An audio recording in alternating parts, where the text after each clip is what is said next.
with a sharp attack. You watched it all burn, and you never looked back. There will come a day when your fears will rise. You protect your crown, so it never dies. Never a surrender, a fight and never fail. I'm a contender, a challenge I can feel.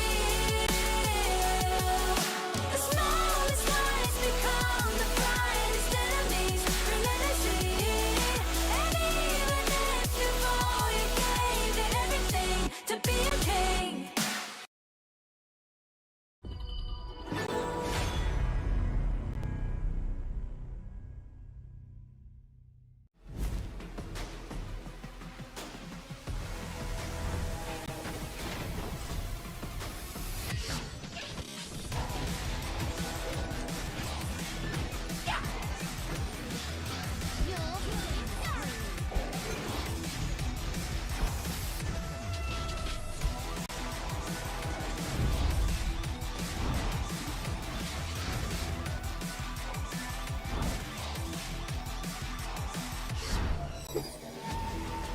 Destroying evil spirits heals my soul.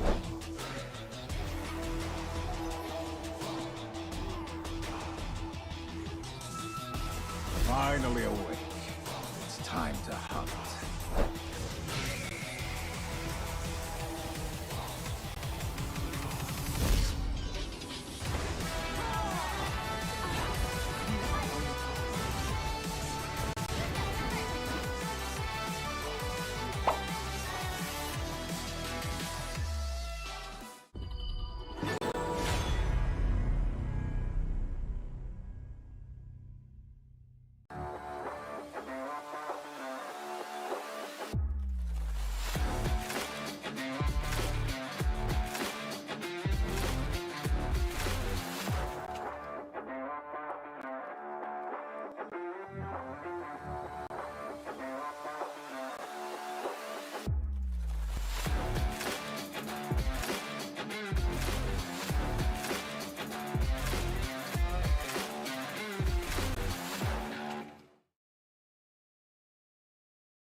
Okay, so once again, a very good morning, ladies and gentlemen. Welcome to Campus Game Fest. Good luck to you, gentlemen, and may the better one win. And while you're here as well, please make sure to go around the arena as well. There's lots of fun and interesting stuff to do as well.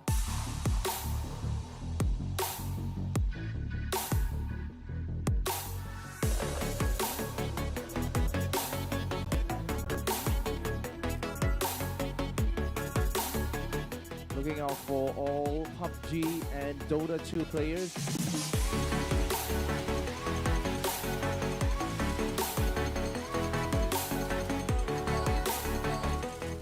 We are going to have Mobile Legends Bang Bang competition right here. We are going to have SFI versus Archangel for the second match for Aaron Wolf SG versus SFI. We have Singapore Polytechnic versus Temasek Polytechnic. We're going to have best of 3 games.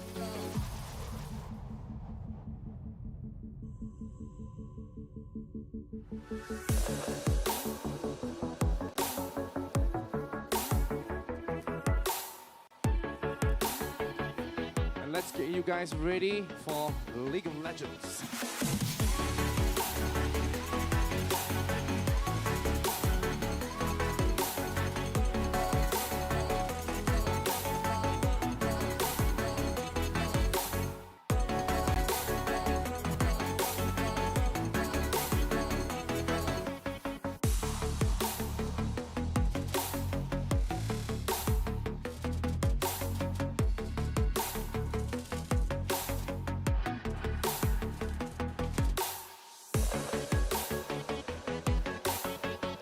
Proceed into giving the prizes away. Let's give them a big round of applause as well. Come on, guys. Come on, come on.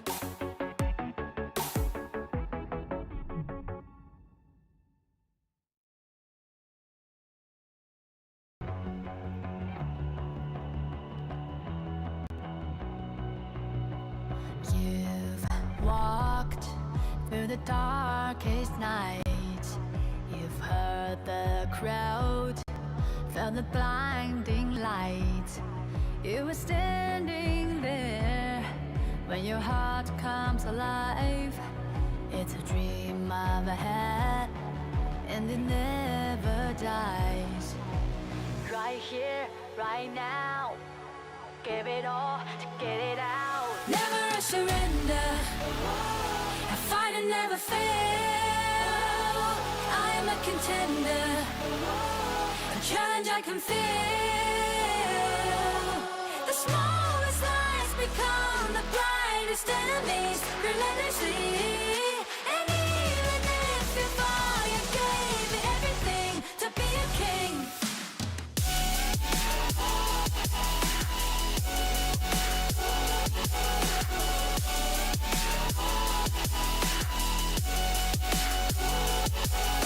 You carved your way with a sharp attack. You watched it all burn, and you never looked back. There will come a day when your fears will rise. You protect your crown, so it never dies. Never a surrender, a fight and never fail. I'm a contender, a challenge I can feel. The smallest lies become the brightest enemies, relentlessly. And even if you fall, you gave me everything to be a king.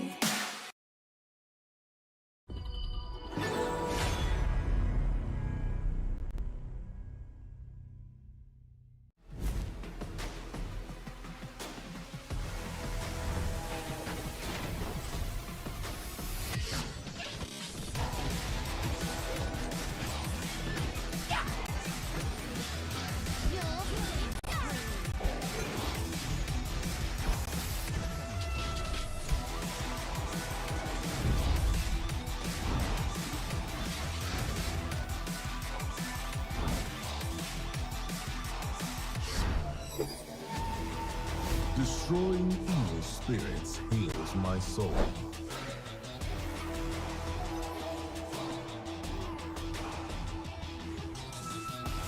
Finally awake. It's time to hunt.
Okay, so once again, a very good morning, ladies and gentlemen. Welcome to Campus Game Fest. Good luck to you, gentlemen, and may the better one win.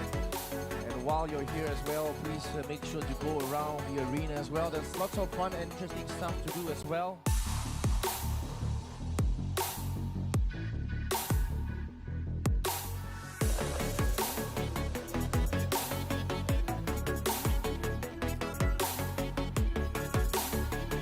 Looking out for all PUBG and Dota 2 players.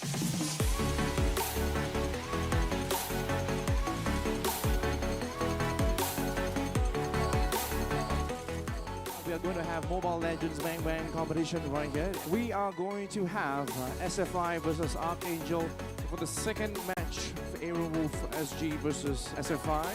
We have Singapore Polytechnic versus Temasek Polytechnic. We're going to have best of 3 games.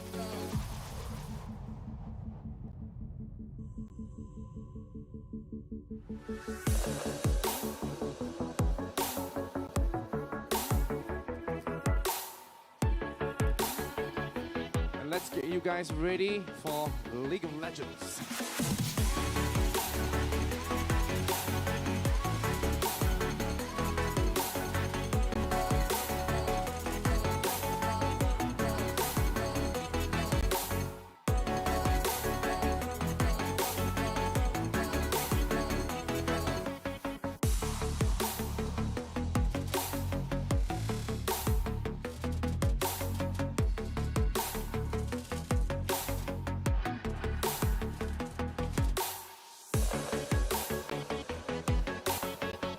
Proceed into giving the prizes away.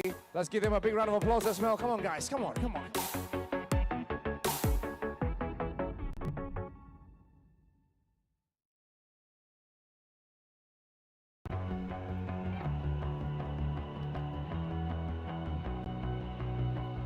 You've walked through the darkest night. You've heard the crowd, felt the blinding light. You were standing there when your heart comes alive. It's a dream of ahead, and it never dies. Right here, right now, give it all to get it out. Never a surrender, I fight and never fail.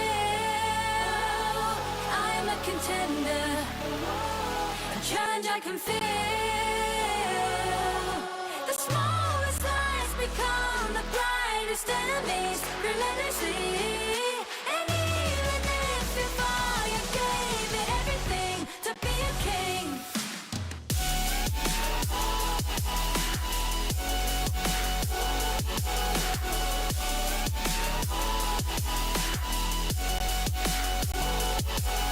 You carved your way with a sharp attack.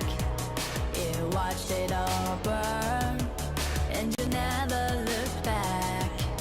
There will come a day when your fears will rise. You protect your crown, so it never dies. Never a surrender, I fight and never fail. I'm a contender, a challenge I can feel. The smallest lies become the brightest enemies, relentlessly. And even if you fall, you gave it everything to be a king.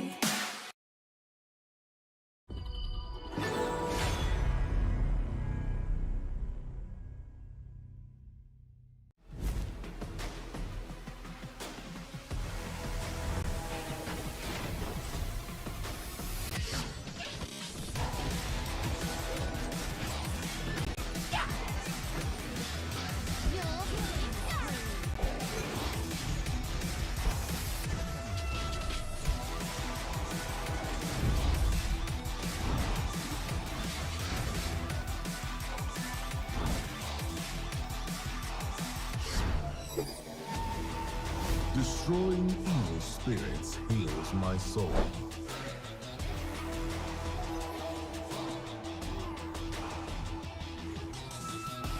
Finally awake. It's time to hunt.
Okay, so once again, a very good morning, ladies and gentlemen. Welcome to Campus Game Fest. Good luck to you, gentlemen, and may the better one win. And while you're here as well, please make sure to go around the arena as well. There's lots of fun and interesting stuff to do as well.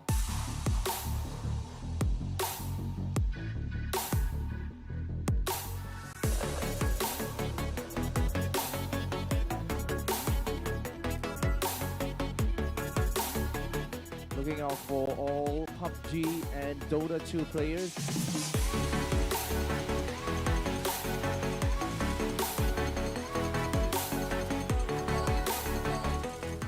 We are going to have Mobile Legends Bang Bang competition right here. We are going to have SFI versus Archangel for the second match for Aaron Wolf SG versus SFI.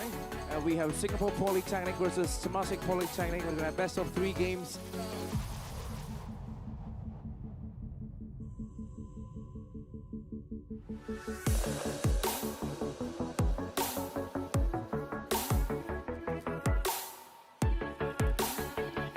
And let's get you guys ready for League of Legends.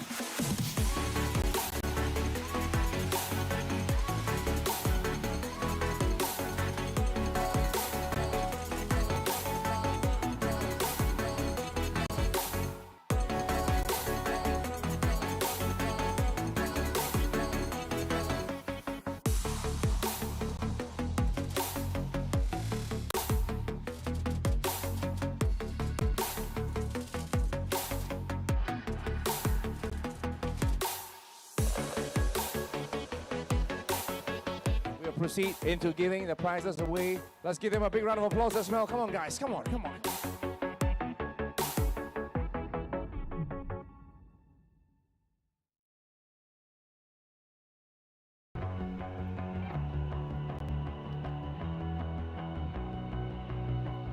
You've walked through the darkest night.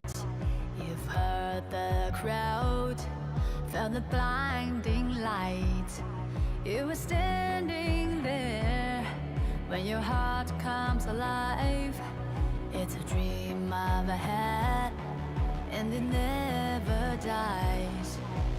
Right here, right now, give it all to get it out. Never a surrender, I fight and never fail.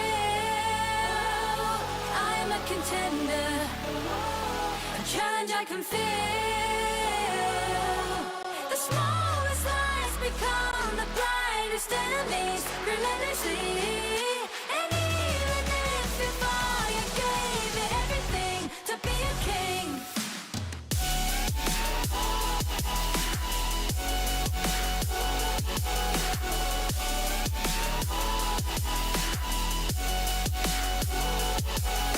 You carved your way with a sharp attack.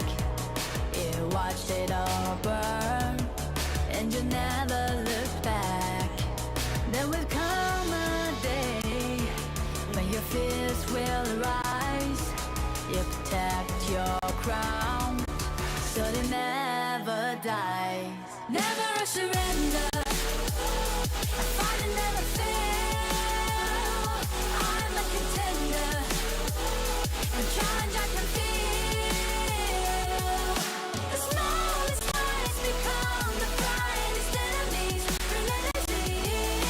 And even if you fall, you gave it everything to be a king.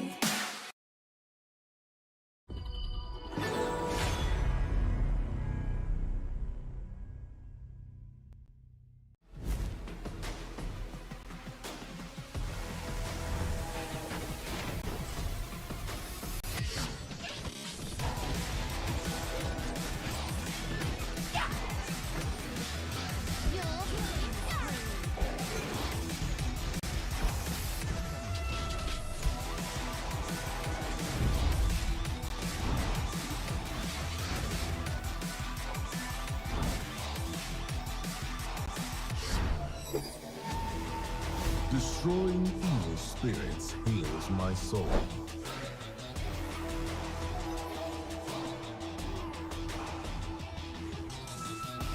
Finally awake. It's time to hunt.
Okay, so once again, a very good morning, ladies and gentlemen. Welcome to Campus Game Fest. Good luck to you, gentlemen, and may the better one win.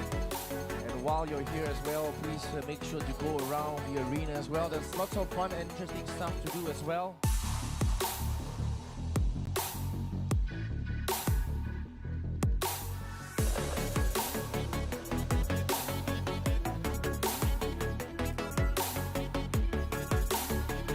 Looking out for all PUBG and Dota 2 players.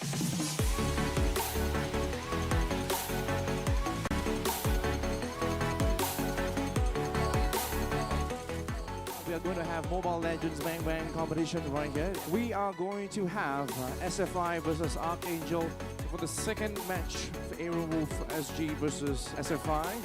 We have Singapore Polytechnic versus Temasek Polytechnic. We're going to have best of 3 games.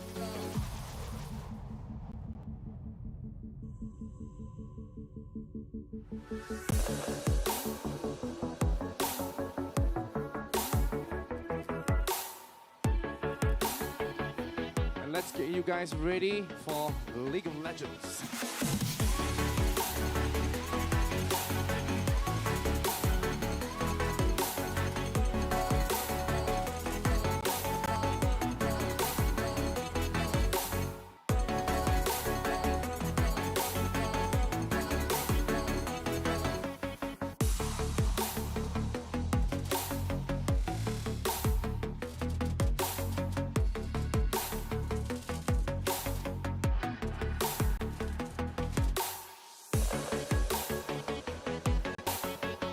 Proceed into giving the prizes away. Let's give them a big round of applause as well. Come on, guys. Come on, come on.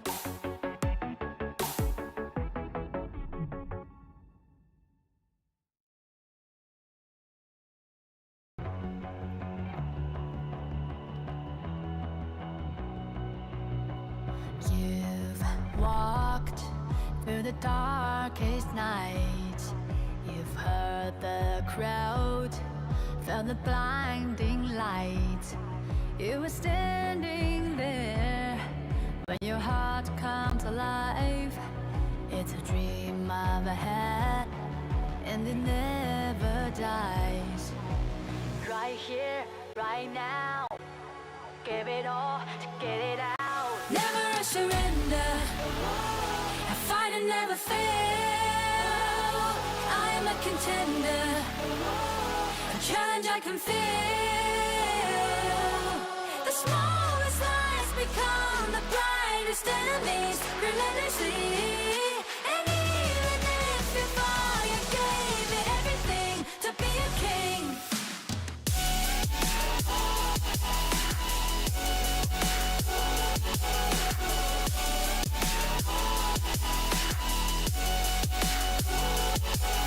You carved your way with a sharp attack. You watched it all burn, and you never looked back. There will come a day when your fears will arise. You protect your crown, so it never dies. Never a surrender, I fight and never fail. I'm a contender, a challenge I can feel. The smallest lies become the brightest enemies relentlessly. And even if you fall, you gave it everything to be a king.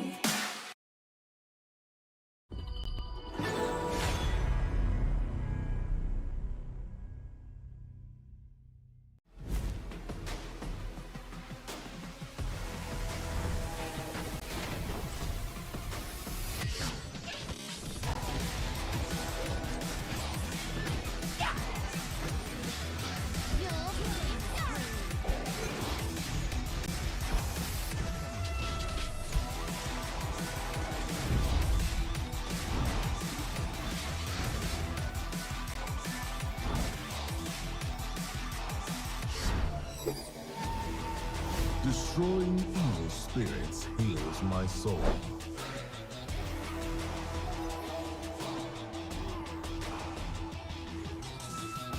Fine finally awake. It's time to hunt.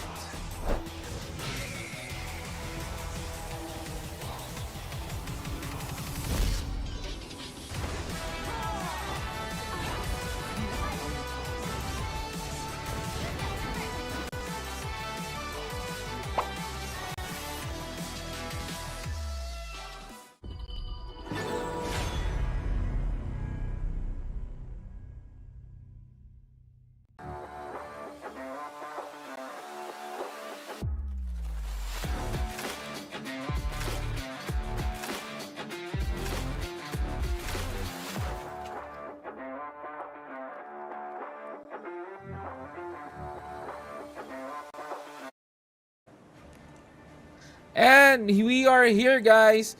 This is gonna be the Clash on Air Cup Season 4. I am Graham, and with me is Luna right here. And we will be delivering you the games for tonight. Luna, how are you today?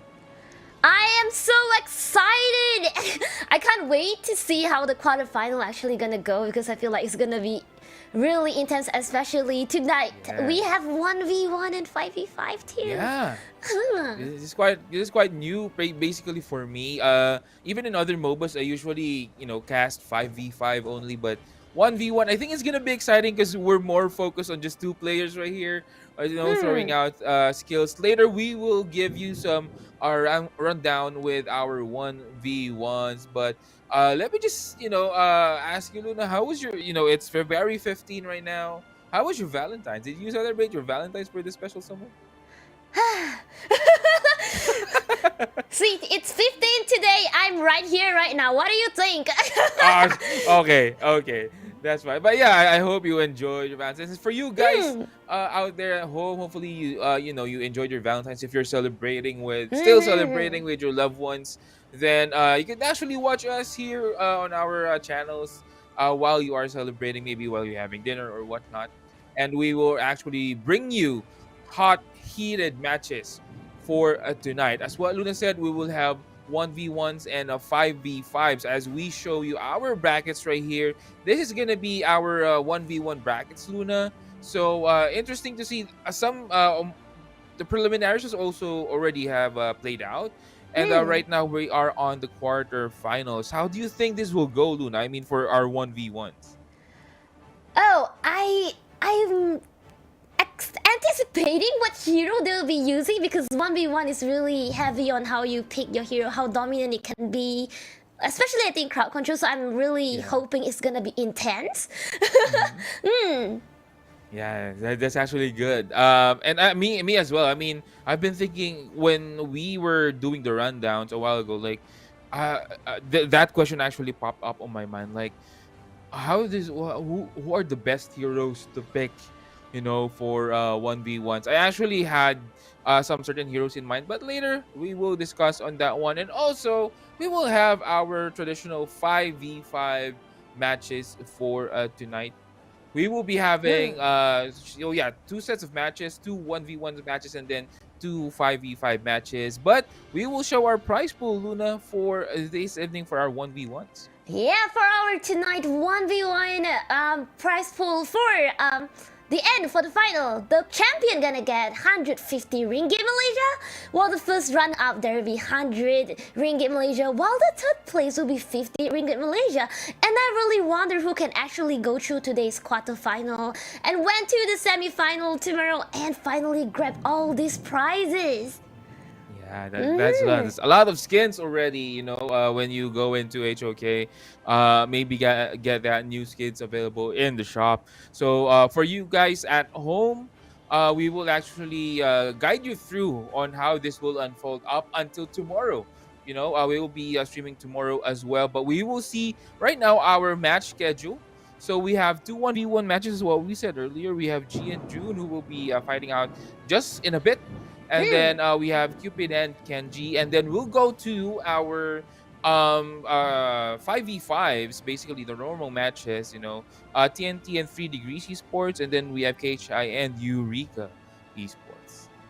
Exactly, yeah. And I was wondering how the 5v5 pick gonna be today, but for now, Yeah. I'm really anticipating. Like you say, I wonder who would they pick for this time around, and what is actually in your mind? Like, what could be the pick for the 1v1?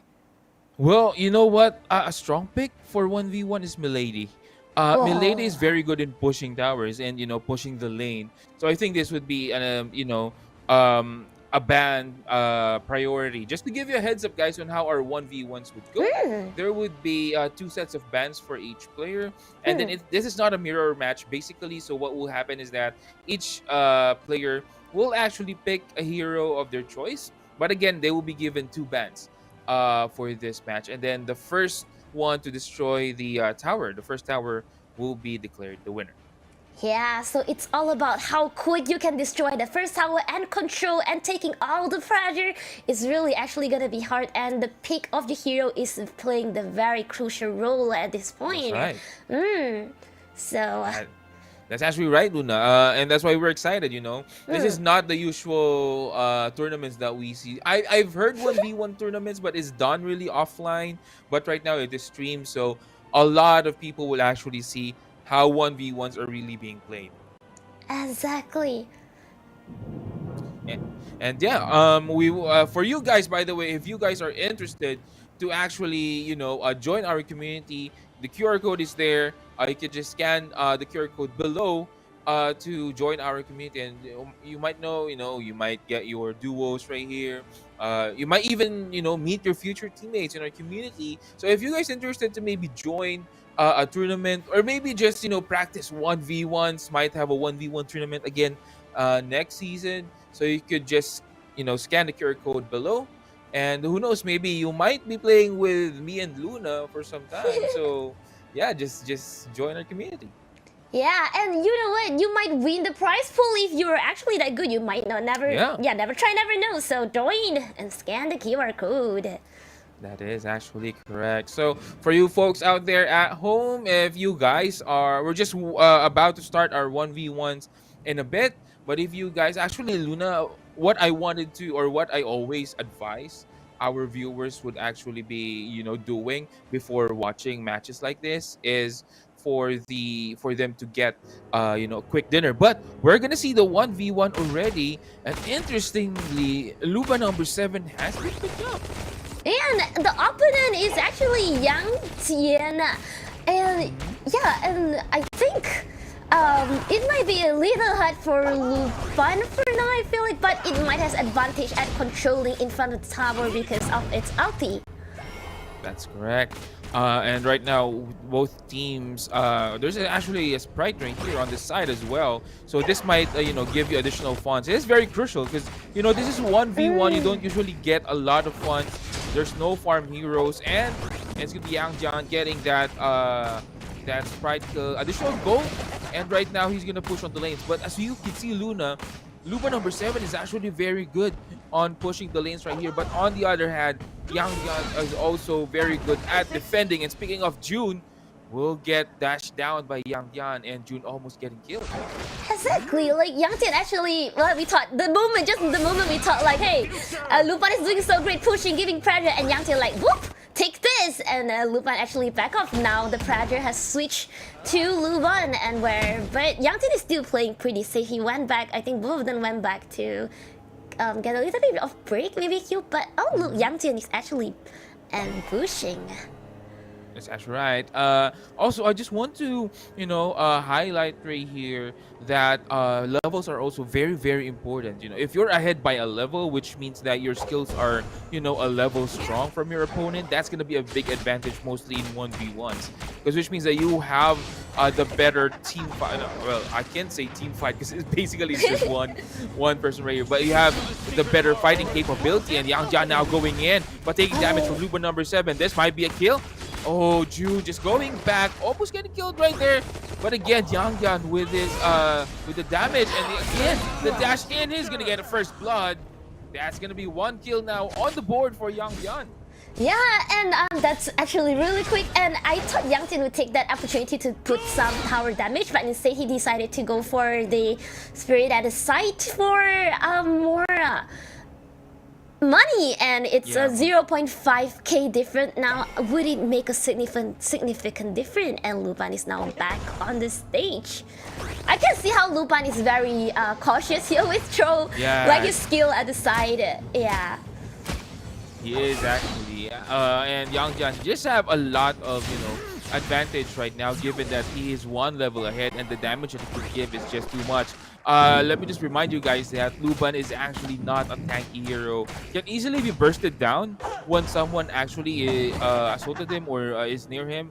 That's why Luban is actually a very good pick against, or not a good pick against assassins, because assassins can easily close down, just like Yangjan is doing right here. But Yangjan getting pushed, one more hit, and he is gonna get the second kill right here.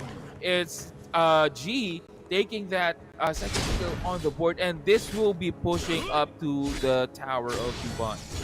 Yeah, also at this moment we already have Cannon joining the game, so it might help Yangjian better to actually push the first tower.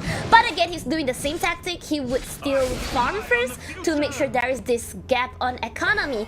And I can also see that Yangjian is suffering with his mana. He's going back to heal, and he's go back in again. And Lupan right now might want to play safer because there's a huge gap already, almost 1k in different, and probably item could be slower at this moment. Yeah, I think Yangjan has a lot of advantage on the items. But speaking of, June might die again. Under the tower would be G, but he won't die.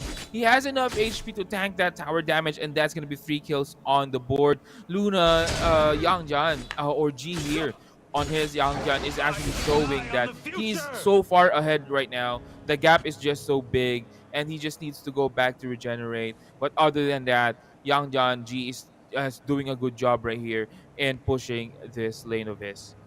And you know, like how Yangjian ulti, the side of origin, can actually deal damage and recovery. It might be really hard for Lupan Yeah. to actually do a sustained fight with Yangjian, because Yangjian is having too much of sustainability. See, Yangjian is still giving pressure, going down into tower. Yeah, he's just diving into the tower right here. Lupan might die, but will go ahead and cover himself behind the tower. But no, Yangjan can reach him out and is not gonna get killed again. Instead, he's gonna push the lane right here. This is actually a chance for G to deal a lot of damage onto that tower by pushing this one, and then maybe going back, let the minions do the work. But he has enough HP, I think, to push. But so far, he will play safe. He won't play that aggressive. He's gonna wait for June to come back again, and this might be a very hard time right now for Luban. Yeah, we can see Yangjian. He actually, for now, he just let the minion and cannon to do the job for pushing tower, and he just trying to maintain all the economy, all the money, doing all the controlling, and keep pressuring with that.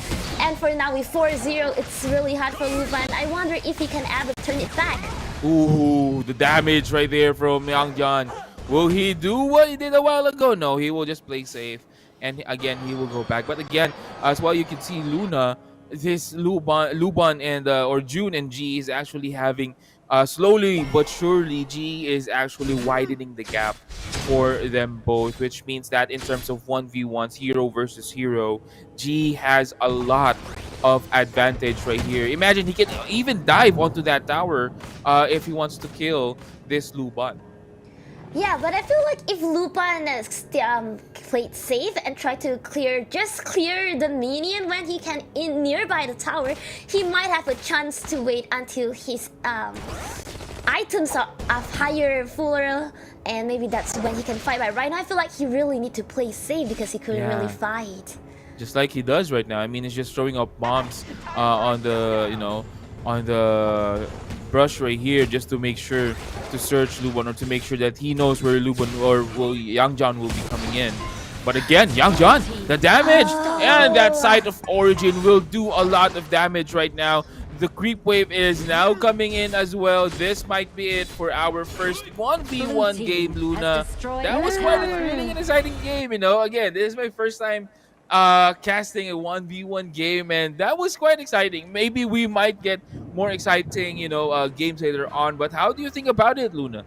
We can see that Yang Jian is actually really confident in how he can recover his attack. He actually went down to attack went to attack under the tower multiple times and actually proved that he actually wouldn't die. And I feel like that's really great. He know how to control the hero pick and all, and it's amazing. That's really correct. And that is why G will be taking the first game here for our 1v1 match. We will start the game 2. Basically, this is a best of 3 match. First to make 2 will be the one winning this series. Later on, we will have a second series as well.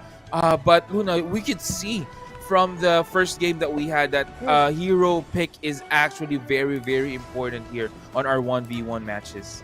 It do be super important, and I was thinking, how would June try to save his position, because it's gonna be best of 3, right? So if he doesn't win the next game, it's probably the end for him. So he might need to adjust his tactic on picking heroes, even though he might be really good at, you know, those farm hero that is like probably high dealing damage. But we can see G is pretty good at those hero that is like almost like an assassin.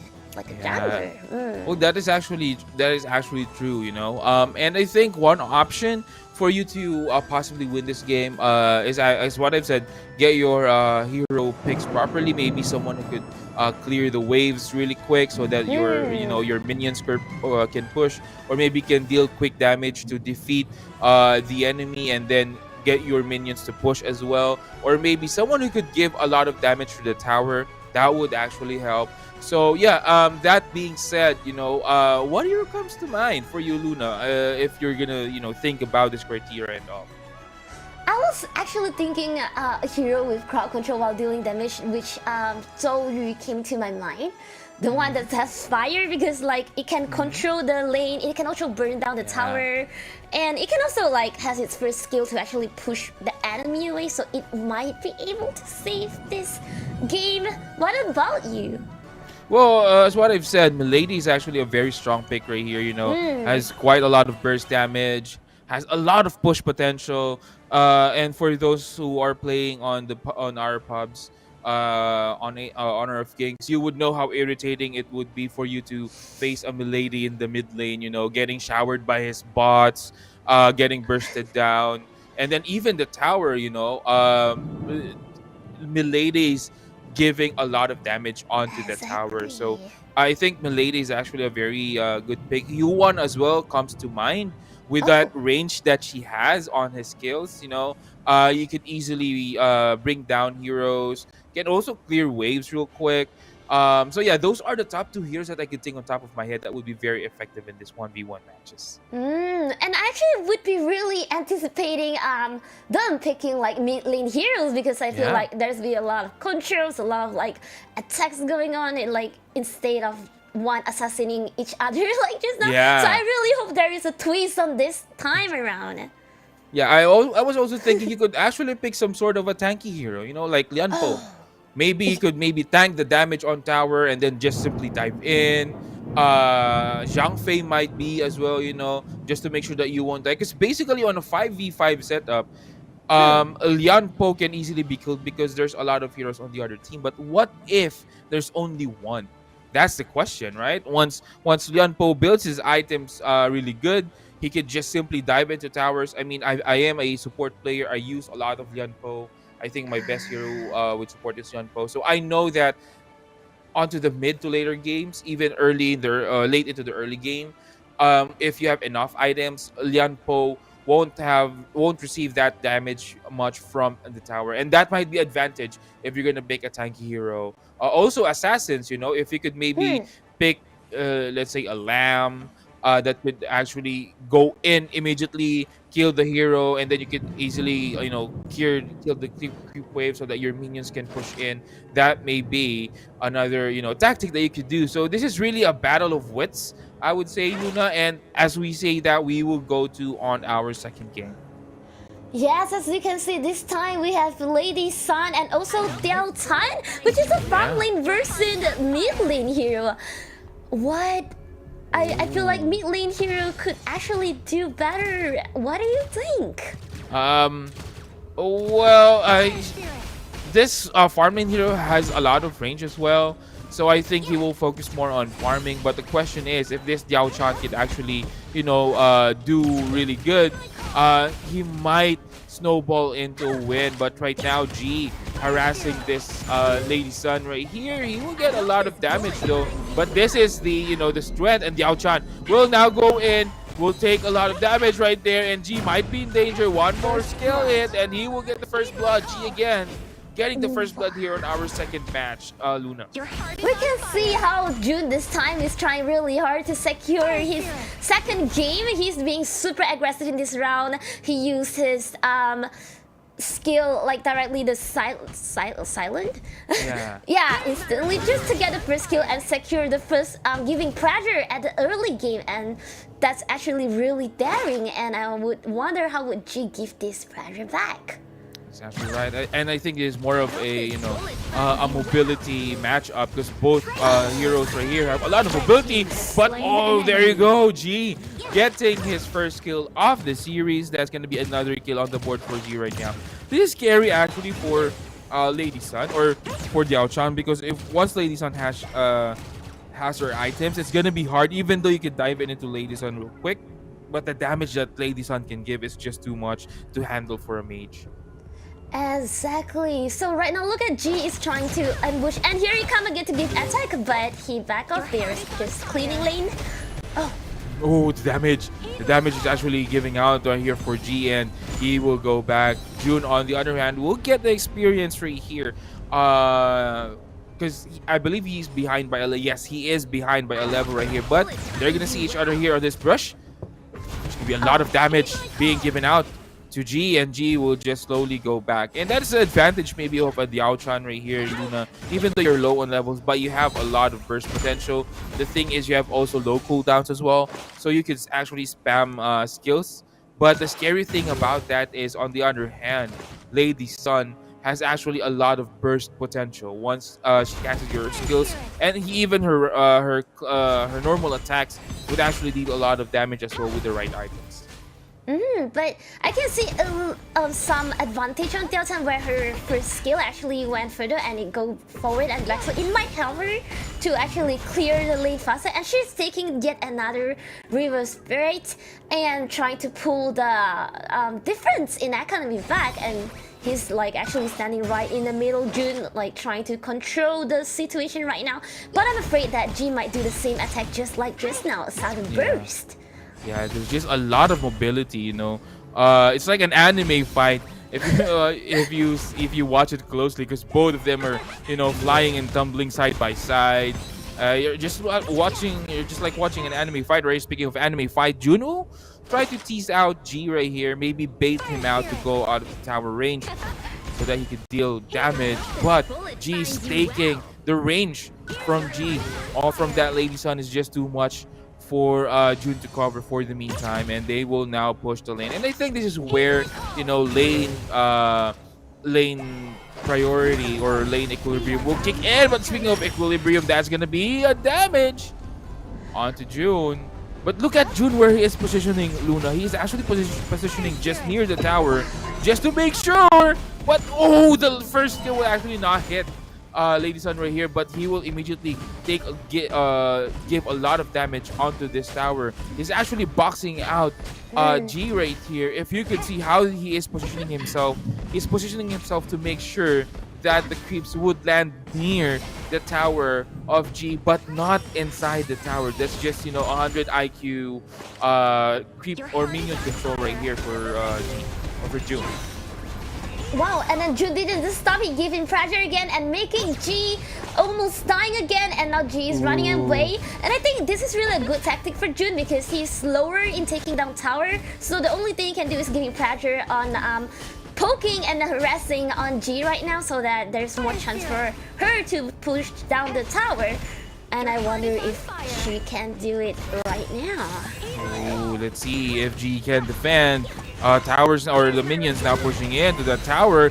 He's continuing to take the damage, but the damage is there. G, not enough damage being done onto June, and G will fall down again.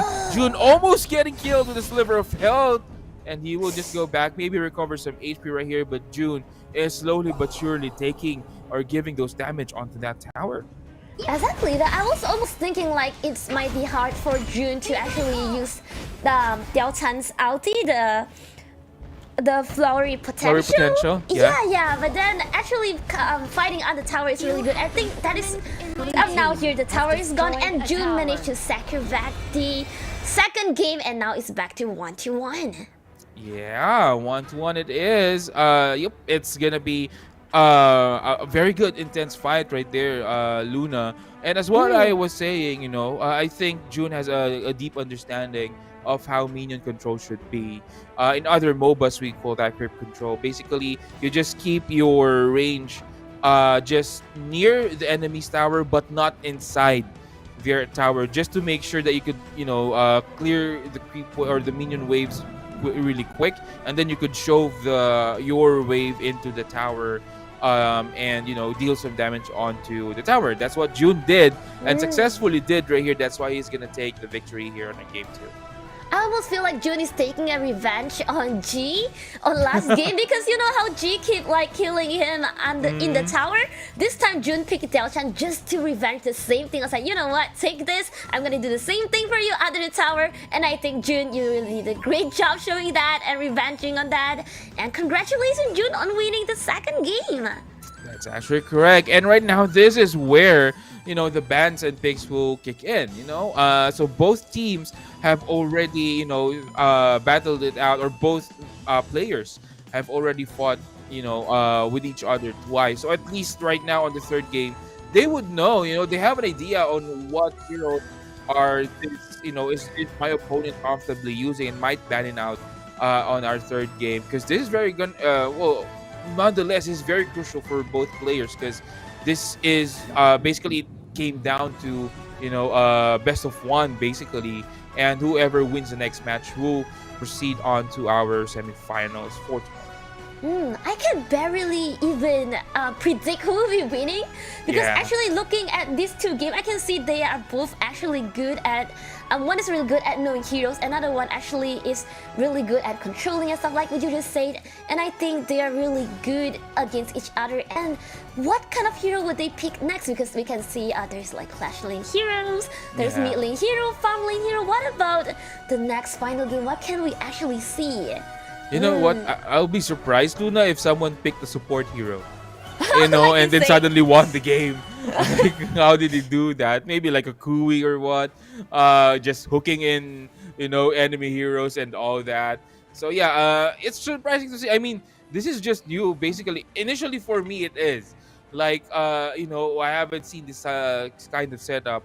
Well, I've seen other MOBAs do it already. I've casted with other MOBAs, but this is quite new, because basically the feel is just different. I mean, you're more engaged onto getting that kill onto the enemy rather than protecting your minions, and that's gonna be a very unique mechanic that we might see, or we are seeing right here on our 1v1 matches. And we can see like how G played earlier. G is more of like, okay, you know what? I'm gonna let the minion do the job. I'm gonna make sure I have stable economy, and I will dominate in that. While for June is like, I'm gonna just pressure you and you only. And so when you go away, that's when I will attack your tower. And That's I feel right. like that's both really good tactic. And I wonder what other tactic we can see later.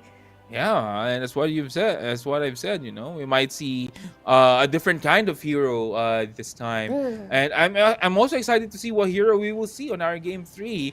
And we've discussed heroes, Luna, a while ago, like what are the good heroes, but this heroes that we are seeing right now are under our radar. I mean, we haven't thought of them like being a good hero. Imagine Lady Sun onto a 1v1, and usually in a 1v1 she is really good, but she's also doing good as well in pushing team fights. But you can see Diao-chan right here, a surprise, because basically Diao-chan on a normal setting likes to fight with her teammates around, but is also doing good surprisingly in 1v1s.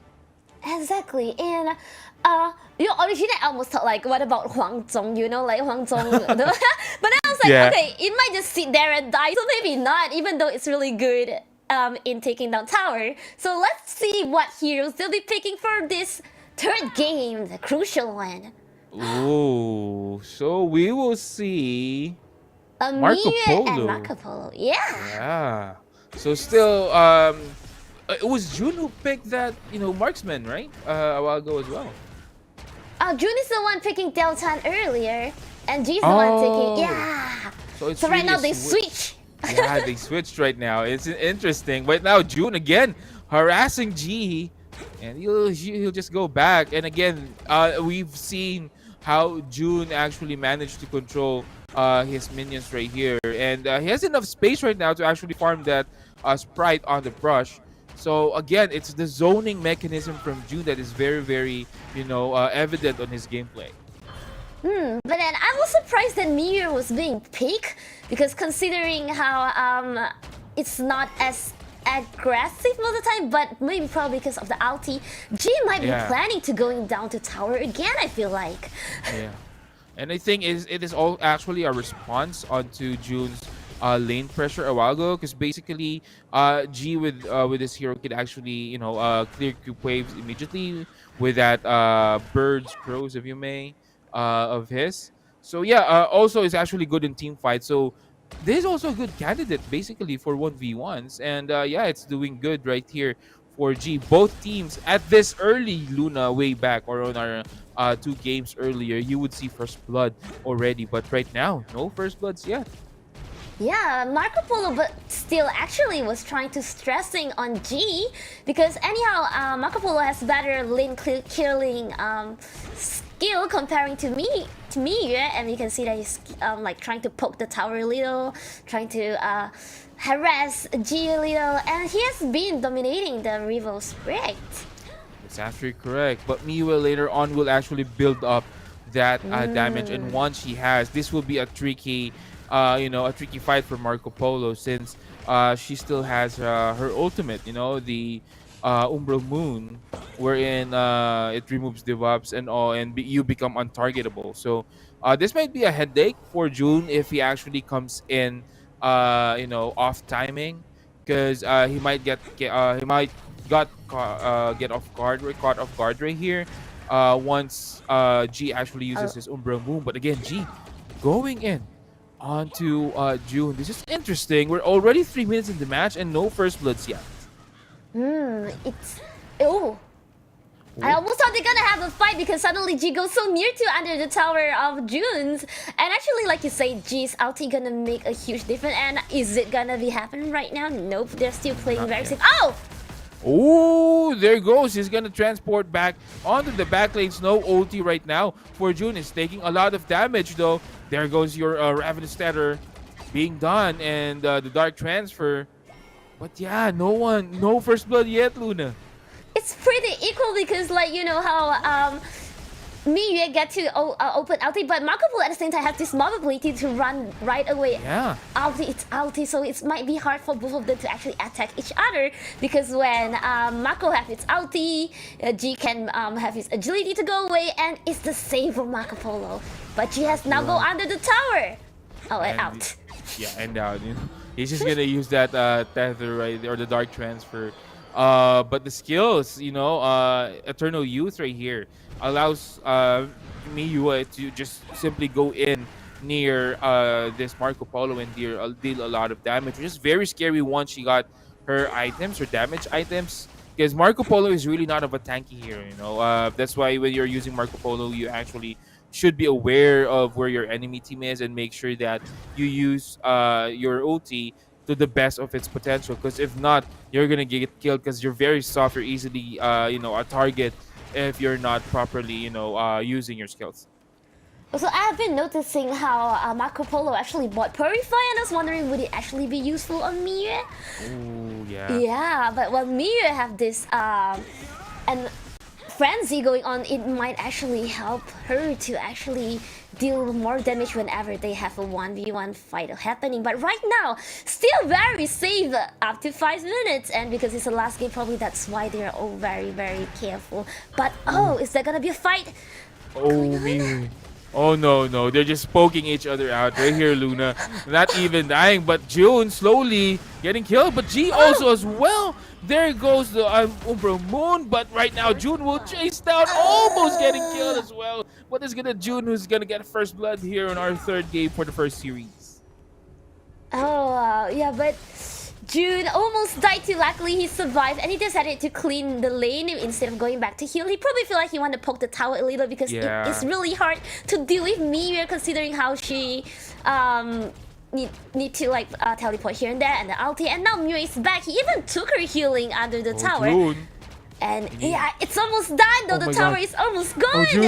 Oh my god, will G have time to defend this one? But he will actually go back with the tower with a sliver of health. Oh, maybe another hit on the tower will do. But I think June was just playing safe right here. He has a lot of lead. So he doesn't want to, you know, overwhelm his stay here on this end. On the other hand, this is going to be a very thrilling match, Luna. One tower hit on the other side will do the trick. On the other hand, can G turn this around? You know how G need to do is G need to really make sure the minion doesn't come in. And right now G is giving a lot of damage, but again that is not enough. Jun though is very low. He needs to be careful on how to cast his Umbro Moon, but right now Jun is on the chase. Jun knows his timing though. He's just waiting for this Miyu to actually cast her Umbro Moon, and that is go time for Jun right now, but almost getting caught right there. G, one kill might do the deal or might do the trick right here for June. And then also how G actually tried to find her skill and under tower. There's none just now, but she managed to clear the line and recover using her skill. While June is now back again. I was thinking June might be thinking to just like let the minion go in and just poke once on the tower, you know. But no, there goes June attacked. Again.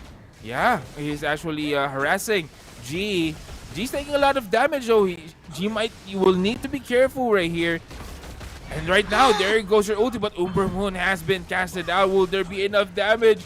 Will there be a teleport right here? G is taking a lot of damage and will go down. This will be it. Luna, one more hit from the tower, and there you go.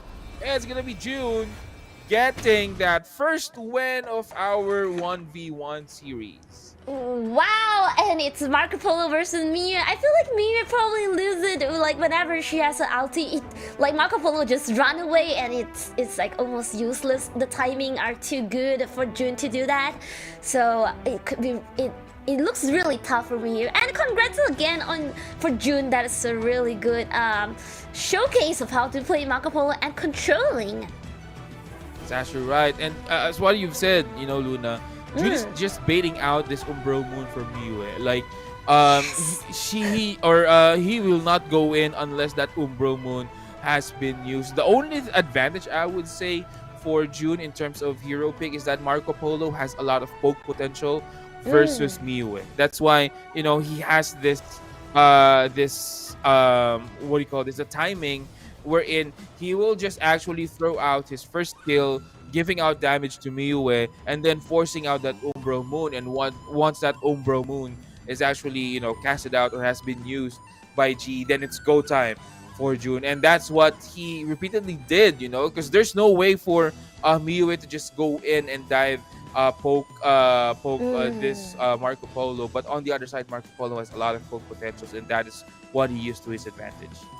And Marco Polo actually deal damage faster than Miyu in comparison. So it's probably like, again, probably hero pick wise it's a little bit losing, but yeah, we didn't get to see Miyu until the late game. But there go our first quarterfinal match.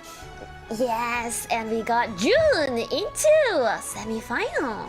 Yep, but before anything else, if you guys again are interested to maybe, you know, join our community, find friends to play with, you can just simply scan our QR code right here, and who knows, you know, maybe you, Luna, might meet our, you know, your next Valentine's date for next year here in our community, because why not, you know? Time to join the community and get a partner, guys. Okay, but most of all, make sure you join because you're actually living this tournament thing, and you know, the honor of king. Go in, enjoy, have fun with friends, make friends, and be the next star probably. Yep, that's right. Who knows? Maybe you would meet your next, 5-man group right here, join a tournament, win Clash on Air Cup. Maybe go into HOK Invitationals for next year. Who knows, right? So, maybe it all starts here. By scanning the QR code below. So after the first game, right? Later we're gonna have our second 1v1 game today. Yes. And yeah, it was interesting how those heroes that we expect to see didn't appear at all. That's right. Yeah, and I was really after you saying about Milady, I actually was really hoping to see Milady in the arena doing the 1v1 fight. And maybe I want to see how people actually can counter Milady if that's possible, Yeah. in this 1v1. That's actually correct, Luna. And as what I've said, I think this is more of a delight for like me, like an analyst like me, wherein we could actually really dissect the game because it's 1v1, It's not like 5v5 wherein you could actually, you just throw out what's ever happening and then do a quick recap later on. But right now, it's just like, you're dissecting the game really, really thoroughly because it's just 1v1. You would see how things are doing for both players, what tactics are they using. Just like a while ago, we see that June has good control on the minions, and then on the third game, we see that June knows a lot about the heroes. He knows that he has this advantage, and then he knows that he has more poke potential. And that is where we can see that it's more of a delight for analysts like me. And I think it's more technical than 5v5s. I would say I didn't expect 1v1s to be more technical than the 5v5 games that we usually cast. Yeah, and at the same time, I was thinking about like mobility, like stuff like that could be really important in this 1v1 as well. Like I was thinking Hansing might be really good in this 1v1 too. Like it's fast and then it can keep refreshing its skills and then can poke the tower really quick and all. So I was hoping to see that too today actually, and more of those heroes. That's actually right. Hanshin as well can actually just dive in. Like I think Hanshin has the farthest close gap, if I'm not mistaken, because he could easily gap close very, very real quick and come in and come out of the fight real quick. And right now we're into the game. Oh, it's a mirror match. Diao-chan versus Diao-chan, Luna.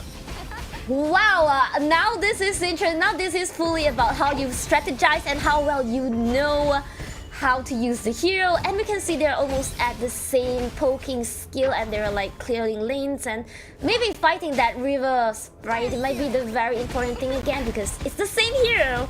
And with two ulti on the floor, I'm pretty sure it's gonna be confusing and a little bit challenging for them. It's another anime fight that we're watching right here, Luna. I mean, they're dashing all around the map. But yeah, this is actually, a delight onto the senses because we usually see very, very fast-paced matches. But right now, it's still fast-paced, but we can see what's happening right here. It's quite different than the 5v5s that we usually see. But Kenji is very low, and he might get killed right here. No, he will actually save himself, dash out of danger, and just maybe regenerate real quick. That's really close, and they both actually has the same item skill used at the same time, almost the same time, and their blood is also almost the same. And Kenji is returning back to home. Oh no. He's probably pretending to go back and try to, take the last hit off that river spray, but he didn't do that. That's actually correct. Some players actually do that as as technique to entice the enemy to maybe attack them since they're teleporting and all that, and then suddenly you're gonna get attacked once they are near. So that is a tactic that we usually see in other MOBAs right here, 1v1 MOBAs to be exact. But right now, let's see. Kenji finally got back. And that is actually one disadvantage as well, Luna. That's why you don't want to go back. But speaking of go back, there's going to be a fight here. Flower potential for both players. Diao-chan versus Diao-chan. The anime fight, and it's going to be a kill for them both. Oh my god, Luna. As what I told you, this is going to be a very good anime fight. This is very, very dramatic for me. Like, they almost have the same skill on using this hero. And I thought like one of them might die like with a little bit of blood left, but no, they both died because you know how Tiao Chen has this attack where it will pop at the end afterwards, like kind of explode. Maybe that's why that's what happened afterwards. Yeah, that was a good fight, but again, we will see two flowery potential right here. They're just gonna brawl it out onto the middle. They're just gonna fight it out right here, but right now it's gonna be Kenji taking the lead, and Cupid might be in danger and fighting Kenji, getting that kill. Slowly but surely, Kenji just dissecting. He's actually going in and out of that flowery potential from Cupid, and that was actually cost Kenji a little bit of advantage. Again, just the quick in and out from that fight is just very, very good from Kenji. Yeah, I almost got confused because there's like two Tiao Chen running around. Yeah, same thing. I thought I'm getting cross-eyed right here because I'm quite confused on who's Yao Chan is winning. Exactly. Now, because Kenji decided to like poke again and maybe giving more pressure, but Cupid managed to go back and heal back and probably try to give pressure this time because he's going nearer this time. And I wonder would they do the same thing again? And Cupid has the ulti open. Yeah, it's just gonna be Kenji going back right here. So it's a back and forth game. There's really not much damage being given yet to the tower, and again, Kenji doing a good job of just quickly getting the tower down once it's on his side. I think in terms of tower pushing right now, Cupid is just in a lead, like a slight lead, because Kenji has a little bit of damage on his tower already. I feel like it's gonna be pretty hard for both of them to actually push a tower for now. It might be dragging a little bit longer for them to actually push down that tower because the attack are similar and they can you know, the speed of clearing speed is similar. Everything is just too similar for them to actually take control. So maybe the advantage in economy could really help them at this point. That's actually correct. Who has the better items, that is. And also the level advantage, maybe like the cooldown on the skill, but it might not be too much of a difference for now. Yeah, but maybe later on, you know, maybe if the kills pile up for each of them, that might be an issue because you'll get more items, you know, you'll be a little bit more tanky, you'll deal a little bit more damage than the other, so that a little things will matter and pile up into, you know, a big factor for this 1v1 match. You can realize how they both are actually waiting for each other to come out, and they're probably just waiting each other to use the ulti and be there, and so that the other person can go in and place it as correct place. But right now, Kenji's I just realized how Cupid clear the minions from Kenji's side. It always clear like nearby the tower, but it's never in the tower too. And I think that's pretty good. Like no damage will be done on the tower, yet clearing the minion and getting all the economy and the money from the minions. And the thing about that one, Luna, is you're safe from, you know, the enemy would hesitate to go in because you're near the tower. So you are actually safe taking the minion here if you are near the tower as well. So that's one advantage, is why most of the pro players and other MOBAs keep their creep waves or minion waves near their tower because they have the tower protection, but flower potential for both players. And Kenji taking a lot of damage though. It's gonna be Quad who's gonna be on the lead, but Kenji is still not dying. They're dashing all around this map, and Kenji, oh my god, they are not killing each other right here. Quad taking a lot of damage though, and they will just go back. What an engagement right there, Luna. Yeah, but you know how Cupid actually almost didn't really have like health drop at the beginning, but now he's in the disadvantage, and Kenji go in and. There we go again, tower potential. The anime fight now going on, but now with the help of the tower for the side of Cupid. Cupid will now do the chase. He might get the kill right here, and he will. It's Cupid getting that two kills on the board as well. So it's 2-all right now for both Cupid and Kenji. It's a little bit unfortunate where the minion is a little bit slow this time around. So the damage that could be done for this round might not be too much because there's only 7 seconds more for Kenji to come back. But I believe this would make a significant difference in this round. It's gonna be more than half of the tower. I feel like Cupid might go aggressive and just take down this tower at this moment. Would Kenji manage to survive it? Oh, but Kenji right now will defend his tower. This is gonna be very interesting for both, but They are now trying to. Oh, this Kenji's actually pulling out Cupid right here. There goes a fight again, being thrown out, returning Lotus left and right for both Diao Chans right here that we are watching. Cupid taking the lead right now, but again, they're not gonna die. Luna, these fights are just, it's thrilling and tiring to watch at the same time. Yeah, but Kenji, because now that his tower is being attacked, he's trying to like at least make the minion to go in to give Cupid some pressure. But no, Cupid is still controlling really well. Kenji need to be really careful at this point because any one more blood he lose, the tower is gonna be gone. That is actually correct, and both teams. I usually say both teams. It's not the teams. Just to remind myself, but both players are actually doing a good job of maintaining themselves into the fight. No one is actually really getting caught by the other person when it comes to team fights. If you would see, team fights are pretty much equal. Luna, I mean. They're having a hard time killing each other, to be honest. But right now, oh, there goes Kenji, our potential, and returning Lotus left and right. Who will be the victor onto this anime fight? They're dancing around this brush, but the damage is actually there for both teams, and Kenji will be starting to run, but no. On the other hand, they will throw the skills. Kenji still giving up damage, but it will be Cupid who will take that advantage.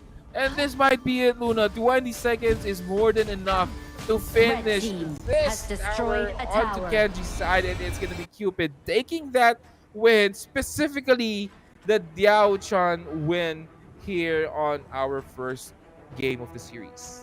As I observed, right, I realized that Kenji is more of a little bit hard, like he's a little bit impatient. He would go and like pressure, like, you know what, I'm waiting too long, I'm just gonna start the fight at some point. While Cupid is playing pretty like securely, like if you see how he control his lane, his minion is always like, I'm gonna wait here. While probably Kenji is a bit stressed out, he's like, I'm gonna fight it back.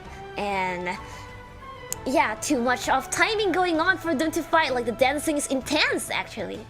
It's actually right, I think it's a battle of patience right there a while ago, Luna, who has the more patience would be the winner. And yeah, I think that's also important in 1v1 matches. You just simply don't go in haphazardly. You just don't go in and dash thinking that you could kill the other player, because basically whoever, not sometimes, but I would say most of the times, if you actually go in on the wrong timing, that could cost you the game possibly. And what a delight, I would say, Luna. I wanted to see, maybe I'm actually imagining right now what would be the ultimate anime fight that we could actually get for this 1v1s, like what heroes are actually good on these kinds of matches.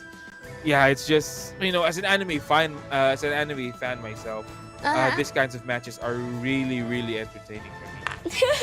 And I wonder, how do they feel when the moment they saw like each other picking the same heroes? Like, why is it the same? How did we have the same heroes? But yeah, now that we know that both heroes are allowed, or both same heroes are allowed here on our 1v1 matches, that makes it more interesting. Because just like what we saw earlier, what if it might be a mirror match? Maybe a mirror match between two Marco Polos, two Lubans, two supports. My imagination is running wild again. I'm thinking about a mirror match between two Kuis, and they're just like gonna hook each other. They're gonna try to hook each other. That's really, really entertaining. But yeah, what do you think, Luna? What do you think is the ultimate mirror match here on our 1v1? I actually kind of want to see Liu Shan. Oh. Because like one dead, it could cost you entire tower. It could be because it's really fast, like how fast it can destroy a tower and restore health and all. I was like, it's a support, I know. It probably won't deal much damage, but they can just simply go into each other tower and bam, and just fight like that. Yeah. I think it's almost exciting for me personally. I'm actually excited to see like a mirror match versus Musashi as well. That's the ultimate, I think, the ultimate anime fight, like two Musashis rolling out in the middle. But right now, we're gonna go again. It's another Diao-chan mirror match, Luna. I think they were moved like that's so fun, let's do it again kind of thought. And now we can see this time Cupid is the one being impatient, poking a lot on Kenji again, and like, you know, standing right in front of tower, clearing lane, and almost killing Kenji now. Oh. Kenji is actually going low, taking a lot of damage though, but still under the tower. This early levels are very important, you know, if you're gonna get harassed at this early levels, which means that you're gonna give up a lane of minion because you need to heal back on your base. So this is a free, you know, lane as we call it here for Cupid, which means that he will get more experience than Kenji. And again, as what you've said, maybe if the other team or if the other member or the other player is still level 3 or 2 and you're level 4, then you get a big advantage of that. Yeah, and then just now, if you realize what Cupid did is Cupid just let one of the minion from Kenji's side to die first because he didn't want to clear. So they're like, okay, you guys, I'm gonna let you lose economy. Now they have to fight again. Oh, here goes the fight. Kenji is taking a lot of damage as well, but Kenji is very low. Cupid can actually run this one, but Cupid just dashing outside the range of that skill right here of Kenji, and he will get the first blood for our game 2. I almost thought Cupid gonna die just now because you know how Cupid is having less health compared to Kenji, but instead there is a comeback and Cupid has took down the heal under the tower and also dealing a little damage on the tower. Yeah. This is actually interesting right now, Luna. Who do you think? I mean, right now that we're looking at the matches but speaking of flower potential for both players, and again that Lotus is just flying all around this match, and Kenji is actually very low as well. Who will die? And again, Cupid getting that crucial kill, but Cupid not getting out of it unscathed. Cupid was probably thinking like, I won the last game with Delchan and this round you dare to play Delchan, let me show you how aggressive Delchan should be, and has taken down 2 kills at the beginning of the game, not even 3 minutes. And now that the minion is under control and he has also taken the river spray just now, and now that there's no more river spray, he takes this time to try to go back home. Almost get caught by Kenji, by the way. Yeah, almost getting caught right there, but I think he will heal up properly here. Just behind the tower. Just make sure maybe that Kenji won't actually get this one kill. But again, Kenji controlling that minion, if you would see, it's actually near the tower of Cupid right here. So Cupid with a little bit of pressure on the tower. No cards yet. Wagons, as we call it, for the side of for minions of both teams. It will come out at the 4th minute. But let's see. For now, the difference are not quite huge, even though there's 2 heads, and now they have a fight again. And I see Kenji is almost dying again. Oh my God, it's Kenji. He's gonna die, and he will. Wow, what a burst damage! I think right now at this point, Luna, Cupid has a lot of level and item advantage right here, and he's gonna get a lot of damage from the tower 5 seconds before Kenji actually goes back into the game. So at least maybe half of the tower, I would say, will be given as a damage right here, and that's the 4-minute timing as well, and the 4-minute timing mostly in 1v1 is very important, because if you could push that cart or the wagon onto the tower, it's automatic damage for that tower. Now that we can see the economy already have a huge difference, yet Cupid are not letting go for Dario's fight, and Kenji know very well that he should take it, but he didn't got it, and the damage again for Cupid right here is just too much for Kenji to handle. But Cupid won't dive in onto that tower yet. He would need to wait for his minions to go in. And this might be a problem for Kenji. Minions are being shoved in onto his tower. At least he needs to clear this one out, and I think he will do that one. But the fight, no. It's going to be Cupid playing safe right here. But that's also almost half of the tower of Kenji's that is almost being gone at this point. So Kenji might have a lot of pressure to see how Cupid is being super aggressive since the beginning of the game, giving pressure right in front of the tower, and not a single mercy other than like a little bit safe instead of like just going in. But it seems like Cupid might start the fight. Oh no, Cupid decided to play safe still. Oh, yep. He is actually playing safe right here. Cupid is actually, I like that discipline coming in from Cupid. He doesn't overcommit. But speaking of overcommit, he will just keep squeeze Kenji out of that tower. He has put his ulti twice, half in and out of the tower, and now they almost have a fight again. Oh, there he goes. The dash in. Both members or both teams or players actually casting their flowery potential here. Will there be enough damage for Kenji to at least bounce back into this game? No, it's gonna be Cupid still staying out of the range of the. I like how Cupid really just positions himself outside the range of the tower right here. This is just next level tactic. Exactly, like how the Fall Fatal is being put like half in and outside of the tower is just really a brilliant move. So you can just go in and out. And again, he's doing the same position. Yeah, but there's gonna be a fight right here, Luna, and Kenji might be in danger. I think Cupid will go for the kill, but the tower is giving a lot of damage to Cupid. And I think he will still, pressure the lanes right here just to make sure he's in front of that tower, won't overcommit. I can see how Cupid is being really skillful about like how controlling Delta. Like even at the tower is deal more damage and they starting. Oh, he's gonna get the rampage right here, just in time for the tower or for the minions to go in, and Cupid will keep the minions here in front of the tower just to make sure that his next wave will actually be targeting most of the tower's HP, and this might be game, Luna. 7 seconds, 6 seconds into Kenji. I think he has not enough time, and it's gonna be Cupid taking that quick 0 into our game 2. Cupid this time around has really shown like how safe and aggressive can be at the same time. Like I'm just gonna put this ulti right here, right now, in between your towers so that I can run out and run in whenever I want, and that's really a good tactic. And we can see how well Cupid actually played Deltan. It's 2 games straight winning using only Deltan.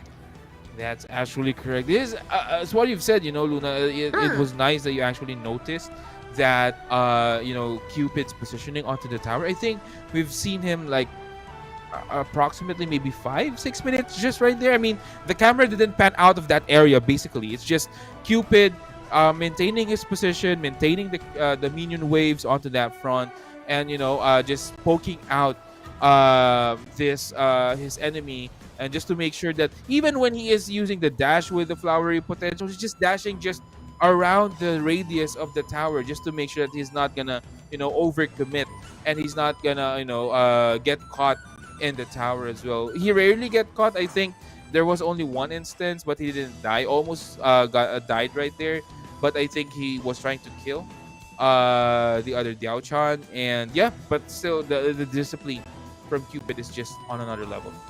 And the control is like the timing of using skill are actually impressive because like it's at the tower of your enemies, and the other person has the ulti, all the skill under the tower, yet still losing to Cupid, which is crazy and show how good Deltan control can be, and how much possibility Deltan have to even fight like that. I never knew Deltan can be really that good, like fighting under a tower until like today. That's actually correct. And we are done with our 1v1s tonight. We will now show our brackets right here for our 1v1. So it's going to be June. Moving forward, this is our marksman specialist right here, Luna, who actually used 2 marksmen to win on a 2-1 game. And then the other participant who is advancing on our semifinals tomorrow is going to be Cupid. Cupid actually doing a good exhibition match, mirror match to be specific, with Diao-chan. Also giving out good tactics right here. Also, we have our matches still ongoing on the other brackets right here. So it's going to be Eric and Enchanted Key still ongoing match, which is not being shown on the stream. But Owol actually qualified already for our semifinals for tomorrow. So we're just waiting for this match. Ezric versus Enchanted Key, who will win, and we'll update you later on the brackets who will be matching up for tomorrow. And I was actually really anticipating how else Cupid would choose hero on tomorrow's semi-final, because today we only get to see his Diao-chan. He might be really good at other heroes too, but we didn't get to see that. That's actually right. I just thought of that just right now when you mentioned it. Maybe it's a tactic, that picking the same heroes for the 2 games, just to make sure that the enemy team or the enemy player won't get any information of other heroes that he is using. Just keeping his hero pool onto for today. Maybe we might get a surprise pick for tomorrow. You know, and yeah, that's our 1v1 matches, Luna. How do you feel? I mean, I believe this will be your first time casting 1v1s as well. So, how are you feeling right now? I mean, what is your take on our 1v1 matches? My brain is boiling, my heart is boiling, like everything is like, wow, that's such an intense fight going on. Especially we ended with Diao Chan for twice, Yeah. for Diao Chan in 2 games, and that just made me feel like gaming skill is really such a thing that they can showcase, and I hope you guys get to showcase by joining the Discord community too. Yeah, as well. Yeah, and yeah, with that, we'll get a short break, and then when we come back, we're gonna go on to our 5v5 matches already. So for you folks at home, grab your dinners, stick around. We'll be back, and we'll be back with the 5v5s. All PUBG and Dota 2 players.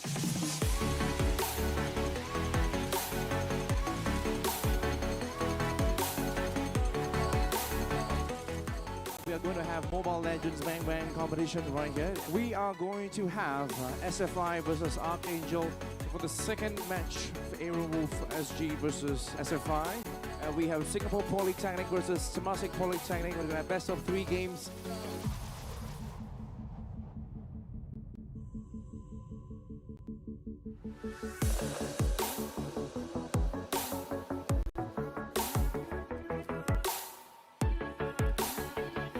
And let's get you guys ready for League of Legends.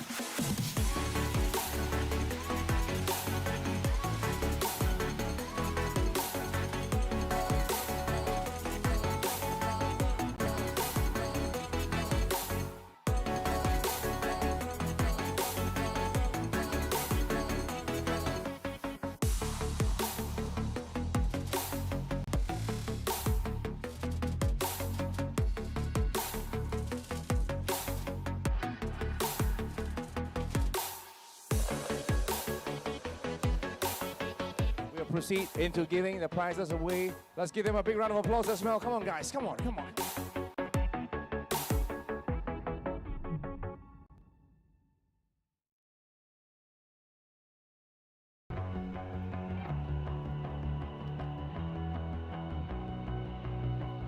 You've walked through the darkest night.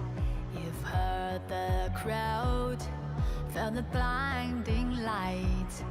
You were standing there when your heart comes alive. It's a dream I've had, and it never dies. Right here, right now, give it all to get it out. Never a surrender, I fight and never fail. I am a contender, a challenge I can feel. The smallest lies become the brightest enemies, relentlessly. And even if you fall, you gave it everything to be a king.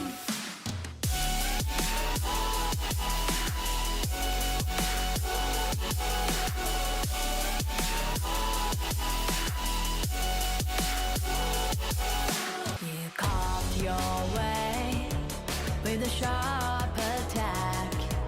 You watched it all burn, and you never looked back. There will come a day when your fears will arise. You protect your crown, so it never dies. Never a surrender, I fight and never fail. I'm a contender, a challenge I can feel. The smallest lies become the brightest enemies, relentlessly. And even if you fall, you gave it everything to be a king.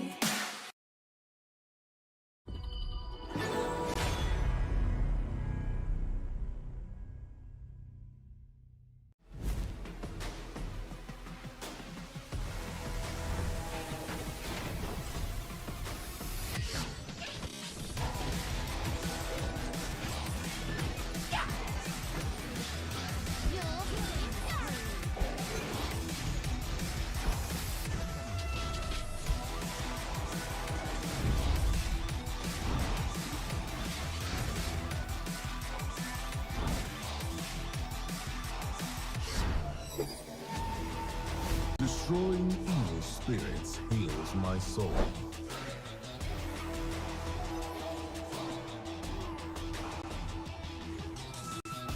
Finally awake. It's time to hunt.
Okay, so once again, a very good morning, ladies and gentlemen. Welcome to Campus Game Fest. Good luck to you, gentlemen, and may the better one win. And while you're here as well, please make sure to go around the arena as well. There's lots of fun and interesting stuff to do as well.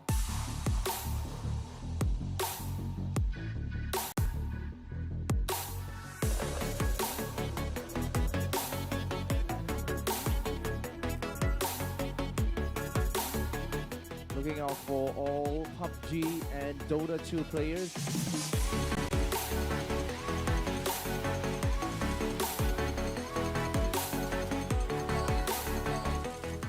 We are going to have Mobile Legends Bang Bang competition right here. We are going to have SFI versus Archangel for the second match for Aaron Wolf SG versus SFI. We have Singapore Polytechnic versus Temasek Polytechnic. We're going to have best of 3 games.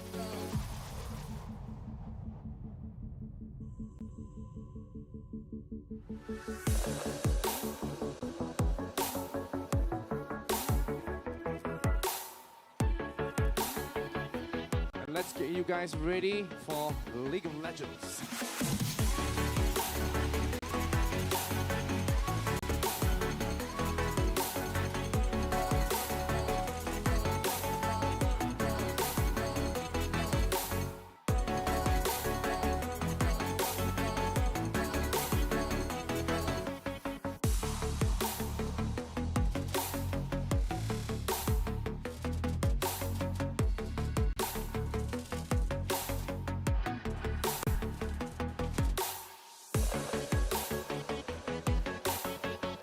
Proceed into giving the prizes away. Let's give them a big round of applause as well. Come on, guys. Come on, come on.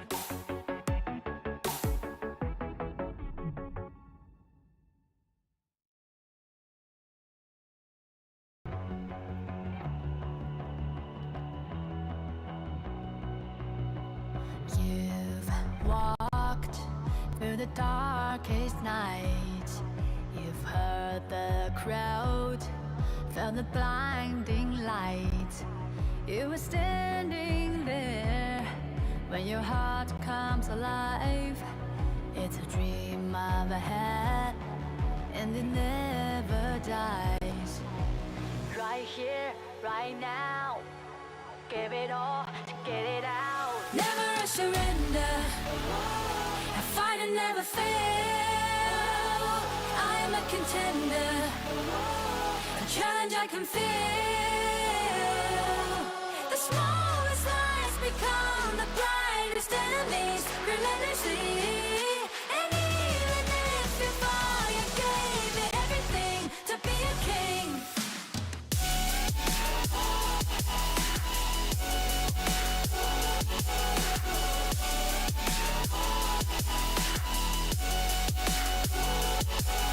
You carved your way with a sharp attack. You watched it all burn, and you never looked back. There will come a day when your fears will rise. You protect your crown, so it never dies. Never never surrender. I fight and never fail. I'm a contender. A challenge I can feel. The smallest lies become the brightest enemies. Relentlessly. And even if you fall, you gave it everything to be a king.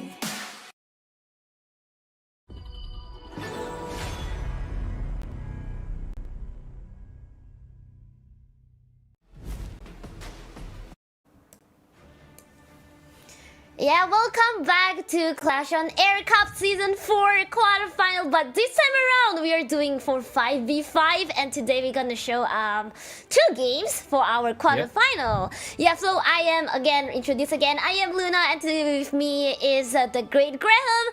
And after that intense 1v1 just now, and now that I am really excited to actually go through with you guys this quarterfinal for 5v5, and I believe it's gonna be just as intense or maybe even more intense, you never know, compared to 1v1, right?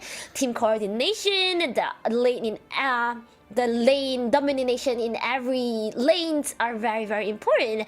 So for today 5v5 match, we're gonna have 2 teams to fight for this first game.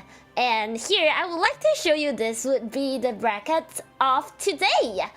Yes, so as you can see, we have the fight yesterday, and now we're gonna have TBD.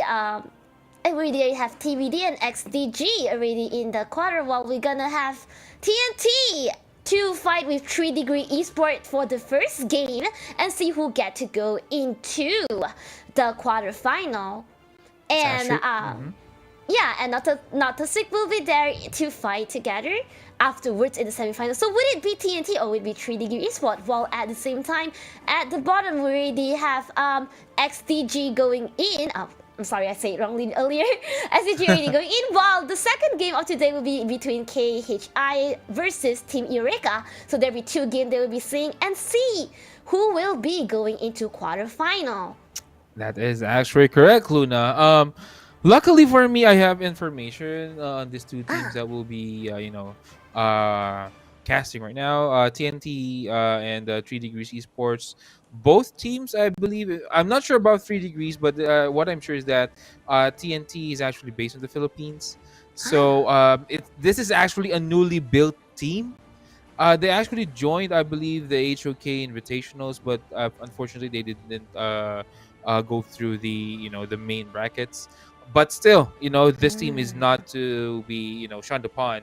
On the other hand, we have 3 Degrees Esports, who will actually who has already experience right here. And speaking of experience, once you have enough experience and you win this tournament, this is going to be the prize pool. For the third place, you have 100 Malaysian ringgit, 200 Malaysian ringgit for the first runner-up, and then 300 Malaysian ringgit for the champion. Yes, we can see the amount is higher because we have a team of 5, right? Yeah. So I actually really wonder who would actually get into to have the chance to win away all this prize pool today.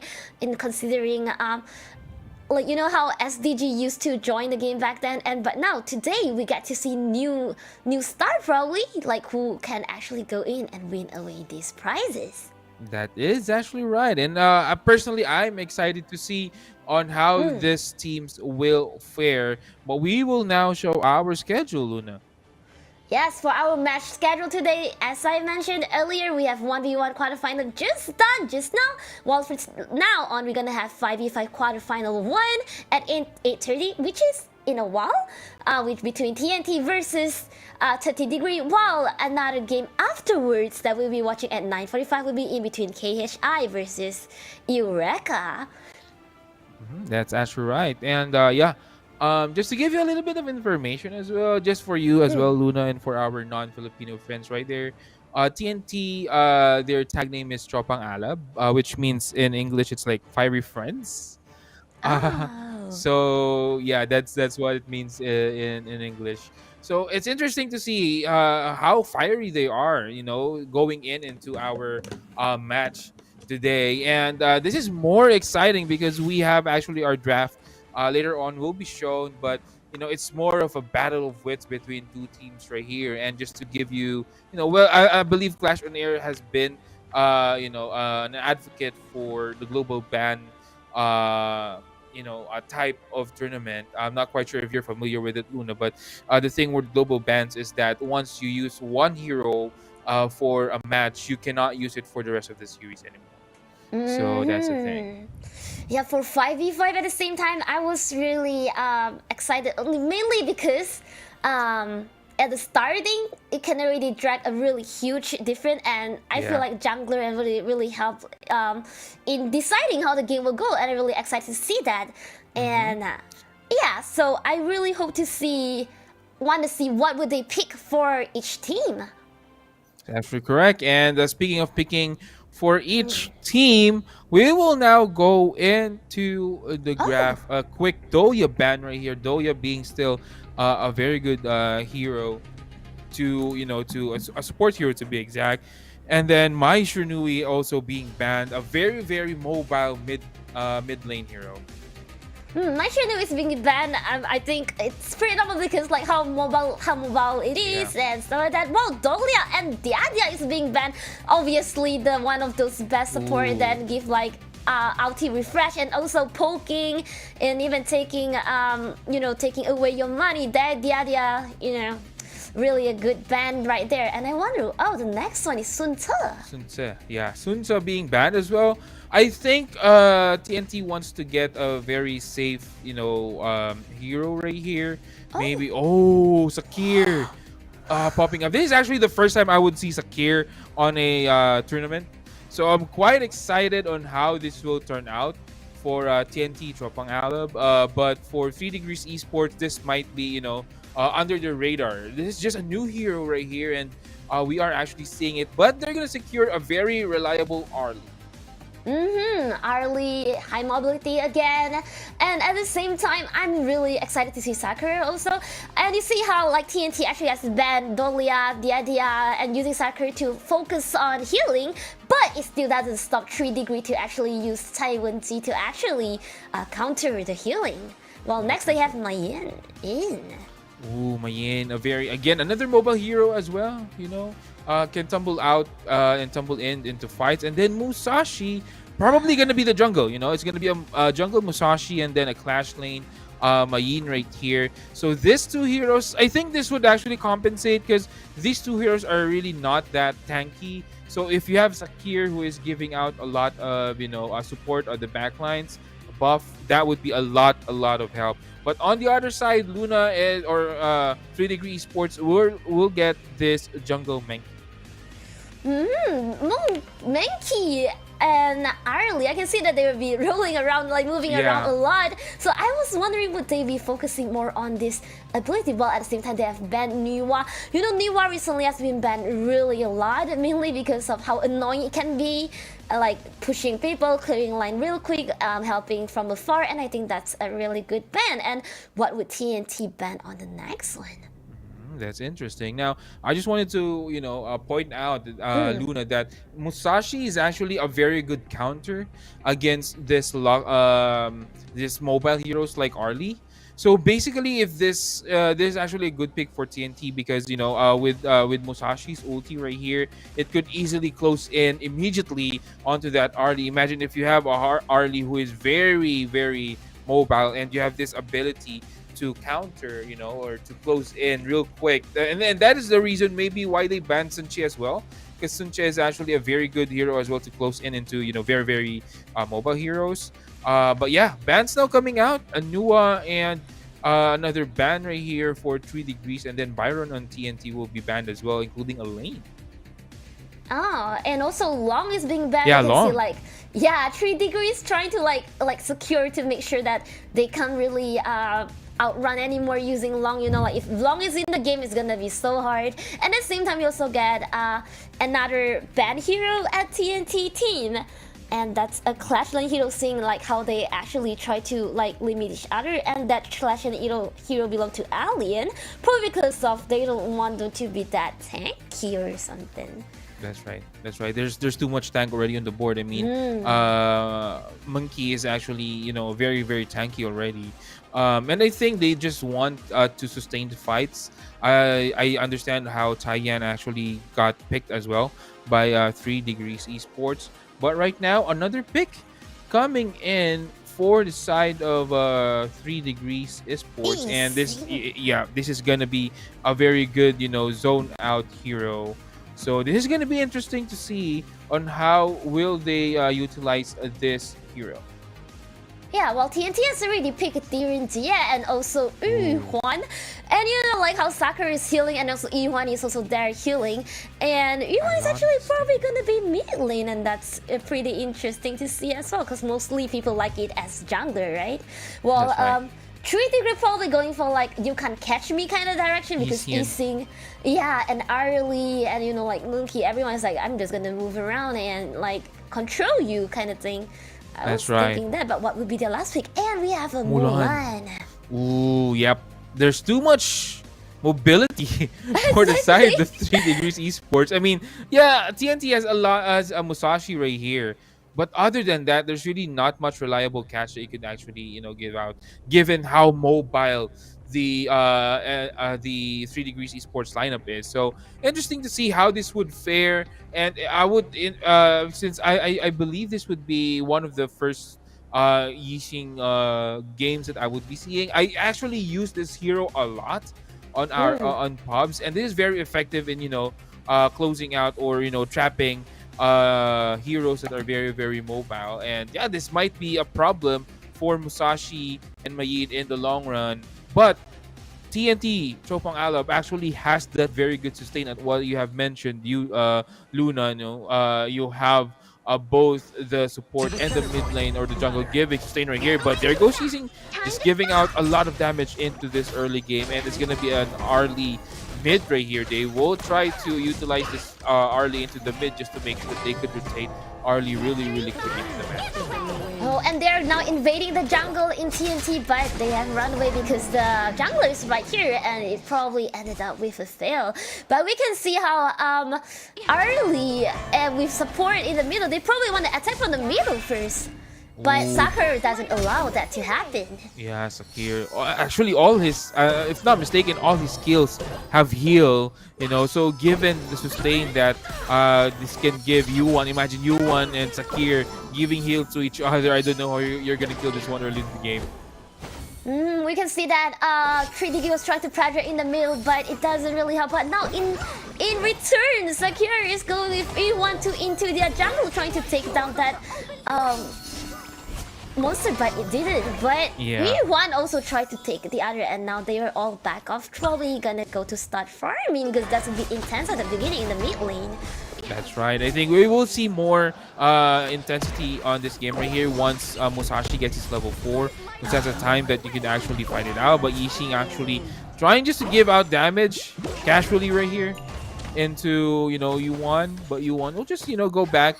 She has her heal, so he will be safe. But let's see Mayin as well. Mayin is having a hard time right here. Mayin will be having a hard time in this game. I should call it right here, Luna. There's a lot of damage on the board, but Mayin still needs to get in. She has the mobility, yes, but it's very risky to go in given that you have a Yixin, you have too much control. You have Menki as well, which you can't kill immediately. But there goes the ulti for Yixin right now. Musashi being trapped, but there's no follow-up for 3 Degrees Esports. It's a little bit hard for 3 Degree Esports to fight them at the moment, mainly because there is like considered 2 healer, but Sakura and V1 is coming down maybe well the gank on 3 Degrees Ward. That's actually correct, but rotations now coming in for TNT. No kills on the board yet. 3 minutes into the game, I think both teams are just feeling each other out first, seeing what's the best tactic to deal with this. But on the other hand, it's Musashi. Again, he's level 5 already. He's trying to dive in. He has the damage, and there will be that duel to that, and that's going to be first blood being given by 3 Degrees Esports to TNT Tropangalo. While at the same time, I realized Mulan was actually dominating a little bit of the jungle, but right now they are fighting right in the jungle. And speaking of fire right here, Luna, it might be in danger right here. Oh, Mayin almost getting killed, but no, it's gonna be Yuan. And right now, Musashi just running away as well. Nice back, but a nice kill as well. For the side of 3 Degrees Esports, a little bit of overextension right here for TNT. You know, you don't really need to stay on that jungle area for too long, but they overstayed their welcome and got punished. The 3 Degree wanna steal their buff back, but it's a fail. Is it a fail? And this might be a kill death on Musashi, and that is why you don't go in when you have a Yixing on the other side. And again, 3 Degrees Esports getting another kill on that. This is very tricky right now for TNT Tropang Ala. They need to be careful when to go in, because basically Yixing can easily trap them and, you know, get an easy kill on that.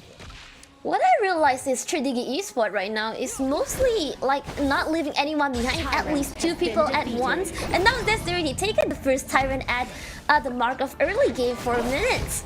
And that's at an advantage again, and they're still trying hard on the mid lane. That's actually right. Ooh, that unending sorrow being used defensively. You don't really like that being used on one. If you're gonna use unending sorrow, you know, defensively, you want to use it going in into the heroes. But I think TNT has a better team fire, but the world has my board here for Yixing, and he will get the kill again. Nice ambush for the side of 3 Degrees Esports, and 3 Degrees Esports is starting to gain momentum in our game. Exactly, and they have actually eliminated Sakura annoying killing, so there might be a lot of stress at the farm lane. Looking at how Direndia was hiding behind, and the tower almost dropped, and there it goes. The first outer tower of TNT has been gone at farm lane. Yeah, you can see a 3 Degree Esports are still going in group at four people at the bottom, and only Mulan at the top, but yet the mid lane are still secured really well. They are moving around the map really great and having control on the map. That is actually correct. The Renji as well is not having a good game, you know. He's getting harassed really early into this game, and it's going to be hard for him, to be honest. He needs to, because basically the Renji is actually very farm dependent. He needs to get his items first before he will be effective, because without enough damage, without enough items, he will just tickle the enemy. So that's going to be a problem right here for TNT if they will not give space for the Renji to farm. Now you see how Mulan has switched places before our TNT player, and now they're attacking the Clash lane. Oh yeah, but there's going to be a fight. Musashi now coming in, duel to death. But I think he will be the one dying. He's gonna very low, but Yuan still chasing it early, going down. Yuan right now, they are not done yet. Sakir doing the damage. Ooh, with this Yixing activating his Staying Liberty skill or his passive, and that's gonna be another kill, though. Yixing will actually fall down as well. That was a good initiation coming in for 3 Degrees Esports, but I think it was just too deep inside their tower, so other members of 3 Degrees actually hesitated to go in, and that's where TNT actually forced the issue and forced the fight, getting 2 kills over 3 Degrees Esports. Exactly, and now they are killing another one, and Taiwan is almost dead, almost being chased, but yet they have left. And they're probably, are they gonna take down the dragon? No, they did not. And they probably want to give pressure back on the Clash lane, because there is like 4 of them right now at there. But what happened to the mid lane? Mid lane right now. This is actually an important lane, not only in HOK but in any MOBAs, Luna. Because basically, if you give up this middle lane, you would have, you know, more control over the map. You could, you know, rotate on the left or on the right side without the problem of the tower and the middle. So this is a very crucial. That's why you would see on most of the games right here, they would rather give the side towers but not give the middle tower, because this is when you get the map, when you get the middle tower, it means map control for you. Because it's the shortest way, and now they have to find the middle. And there goes the world is my board right here, and will they get the kill? Yes, the Renji will actually fall down. This is actually going bad for TNT. They're gonna push the tower right here, and they're gonna dive in, possibly getting another kill, but they're gonna just deny this jungle minions. But on the other hand, another fight coming in. Sakir might be in danger. Sakir will fall down. Musashi will go down, will actually go in as well, but not enough support coming in for TNT. This might mean another tower for 3 Degrees. It got bad to worse for TNT, and 3 Degrees just abusing that one. That's 2 towers straight from 3 degrees forward, and just how that they have lack of team members. When the time they attack in, they couldn't even help to defense because they actually tried defending, but it just didn't work. And now that 3 degrees will take the opportunity to take down the top lane. Yeah, top lane actually going down, and I just want to, give a huge shout out right here to 3 Degrees Esports utilizing Yeezy to the best of its potential. I like how they are actually throwing off the world is my board off brushes right here. Usually you would see the setup, but since you are coming from a brush, it is very, very hard to see, and that is why they are actually getting these successful catches. Maybe 1-2 heroes inside that using ulti, and with that they are actually initiating, and from there on, if they are outnumbered, TNT that is, and they are gonna get this overlord here, and this might mean a lot of pushing power for the side of 3 Degrees. Yes, they are still doing the group fighting, and they almost gang on Musashi, but Musashi has ran away. And now they are trying to pressure on the mid lane again. But the member near, the TNT member near mid lane is not as much. But 3 Degree Esports has shifted their focus on Clash lane, probably taking their second out of the tower. And yet Xing is being killed meanwhile. Yeah, it was a good kill for TNT, at least stopping the rampage being done by 3 Degrees Esports. It's actually good if they could get the Overlord as well. But on the other hand, Mayin is actually dealing a lot of damage onto Arlie, but the heal from Taiyan actually will make Arlie survive. They're going to challenge over, but a 4-man disable right there coming in for Menki will actually do the trick. Will it or will it not? It's gonna be Monkey falling down as well, and they are gonna try to go back on the back lanes. Mulan is trying to catch this hero off guard from the side of TNT, and it's gonna be Arlie finishing this Musashi right here, and still fight is going on. Yuan is chasing this Mulan. Mulan will also fall down, and Arlie will try to go in, will immediately try to go back there. The world is my board, but will there be enough damage for the side of 3 Degrees Esports? They are now getting chased out of the map. The damage is there. Taiyan also getting low. Arlie getting low, but they will get the 4th kill on the side of TNT, and 3 Degrees Esports just drag that game long enough for Arlie to get back into the game with full HP and get that 4 kills on the board for their team. Yeah, I would say TNT was doing actually a pretty good job at initiating. If you can look at their position, TNT has been standing pretty far away from the thing and keep on giving damages, while Sakura has been giving a heal while they have been another fight again near the dragon. And Sakir might be in danger, getting caught off guard again right there. Sakir will fall down, and again, TNT already outnumbered right here. This is a big problem for them. So they are gonna get this buff right here. Hopefully hopefully for 3 Degrees Esports there would be no contest from TNT, and the Tyrant might be taken. Yes, I think they will actually take the Tyrant right here. This would be additional buff for their team fight. But on the other side, the world is my board again, and Musashi is actually cornered. He will try to run out, but not enough, and Musashi is gonna fall down. This might possibly translate into a push into the middle lane. That's already 3 down, and now they are giving pressure with 4 member in the mid lane. Yet Mulan is trying to push the front lane, and Sakura is down again, while Diren is running for his life and maybe try to cure the crystal, hopefully. Yeah, and yep, this might be the crystal as what you've said already, Luna, and they're gonna try to box out, and that is gonna be it. 3 Degrees Esports just, steamrolling, snowballing all over this TNT team, and they will get the first win of the series. They are actually super aggressive at the beginning. 3 Degrees what has been doing at least 2 people and up to 5 people. A lot of time, 5 people team fight, trying to corner 1 or 2 missing member, which is really a good team coordination, I would say. And they make use of their hero skill really good. As you can see, like you were saying, they make use of easing really well. And Mulan, for me, has been doing a really good job at stealing lane as well. Despite they actually went in using mid lane. And it's actually correct, Luna. And as what I've actually noticed not only they're actually utilizing this Ising pick very, very well, also Mulan is actually getting them off guard by going into, off position. You don't usually see Mulan, diving into them directly. Mulan sometimes comes from the side, sometimes comes from behind. So which is actually a good thing, because basically most of the heroes for TNT actually wants to fight from behind. The Renji, to be specific, actually wants to fight from behind. Just hits his his clicks or his normal attack.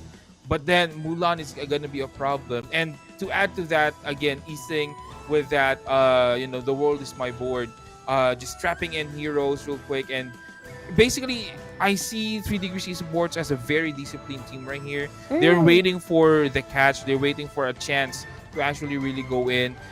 And I would say, I'm not belittling anything from TNT. TNT is a good team, but I think 3 Degrees has a cleaner execution when it comes to team fights. Exactly, like I have seen Ising has trapped DRNT multiple times actually, from what I observed.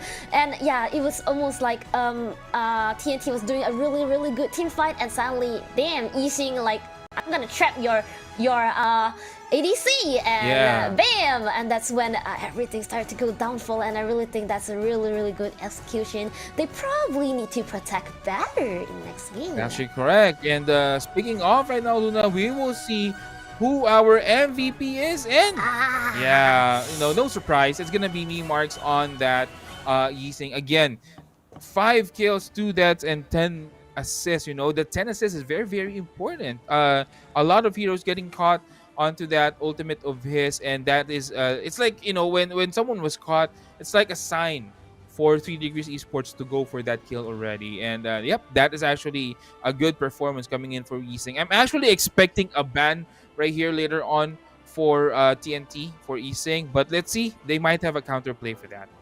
And now we're looking at this result, and we can see Sakura has actually tried really hard. Yeah, but it's just that if you see them gank Sakura like a few times too, and like they were like, hey, this hero healed too much, and the attack, actually the first attack of Sakura is really painful. Maybe that's why they have also been trying to target Sakura. But also at the same time, worth mentioning, even though I still really love Mulan's play, like despite there is not many kills, but the control is just really clean. Mulan know where to go. And what about you on this? Yep, that is actually right. So there's a lot of, also this monkey getting that 4-man role onto, the TNT team on the river, to be exact, on that fight, where this actually allowed 3 Degrees Esports to follow up properly. And right now we are going to show our damage board right here in a bit. But yeah, how do you expect, given this scenario, Luna, how are you expecting this going into game 2? I was wondering, would they still use like high mobility hero for 3 Degrees Esports? Because they probably think like TNT couldn't really take control over this hero. They might do something similar again. But now looking at this damage board, we can see actually, wow, Ising is dealing 35% of damage, while Arlie also actually dealt 22%, which is actually high too. Where Arlie, I probably haven't noticed Arlie too much because Ising skill has been like overpowering, but I can see that with 81%, 93% of like team fighting for both of them, they are protected well, and they are actually also doing a lot of damages. That's right. Also want to commend the unsung hero right here for 3 Degrees Esports, Cyan. Cyan actually did a good job of sustaining. It's what we've talked about on the draft, Luna. This TNT lineup can actually deal a lot of damage, but with the sustain that Cyan, he actually over sustained this Sakir and this Yuan pick. And yeah, that's a 93% team fight percentage right here, team fight participation, and which means that the heal that is being given, it's not really shown onto our graph, but imagine the heal that this Cyan can actually provide in terms of team fight is just very good, given that the lineup of 3 Degrees Esports is really not that tanky at all, outside of Monkey, of course. But yeah, Cyan is actually turns out to be a good pick for the side of 3 Degrees Esports. Yeah, if you're looking at how our Thailand mark is, if I remember correctly, it's 1014. So it's Yeah. really good at running and also like giving needed support. So it's like, damn, it's actually really good. Well, I would love to see how TNT would turn this around in second game and hopefully get to turn around so we get to see a third game in between them both. Yeah, and I wonder how would they like change their pick of the heroes at this moment, because we can see how good the other team was doing team coordination with all the mobility and their task assigning and doing team gank. That's actually correct. And I think they need to actually pick for TNT. They need to pick a little bit more of an aggressive heroes. Their lineup a while ago, yes, they have a lot of heals. They have Musashi, but there's really not much initiation and initial damage that they could actually deal out outside of Musashi. Mayin maybe, but Mayin wants to have a long fight, so it's not really good for them as well. Duanji is actually not a good option back then as well, since he did not get a good laning stage. He got harassed and got killed several times. So yeah, I think they need to be more on the active side than be on the passive side right here for the side of TNT. And as this draft unfolds, TNT banning Dolia and Diaja, and then we have Monkey and Mai Shirnui banned for the side of 3 Degrees Esports, and Long is free, so TNT is gonna immediately pick Long. Exactly. It's interesting how they banned the 3 Sam hero, my Sharanui, Dolia, the idea. I bet they hate them a lot. But just now, 3D was using Monkey, and now that they were banning it, and now that we have Long, who can actually survive, heal, and do everything and stuff basically.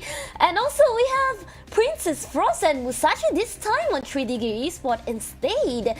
And Princess Frost do be like a really good lane killing hero and actually really good at crowd damages. Yeah. And yeah, it would be really helpful in team fight if it's protected really well.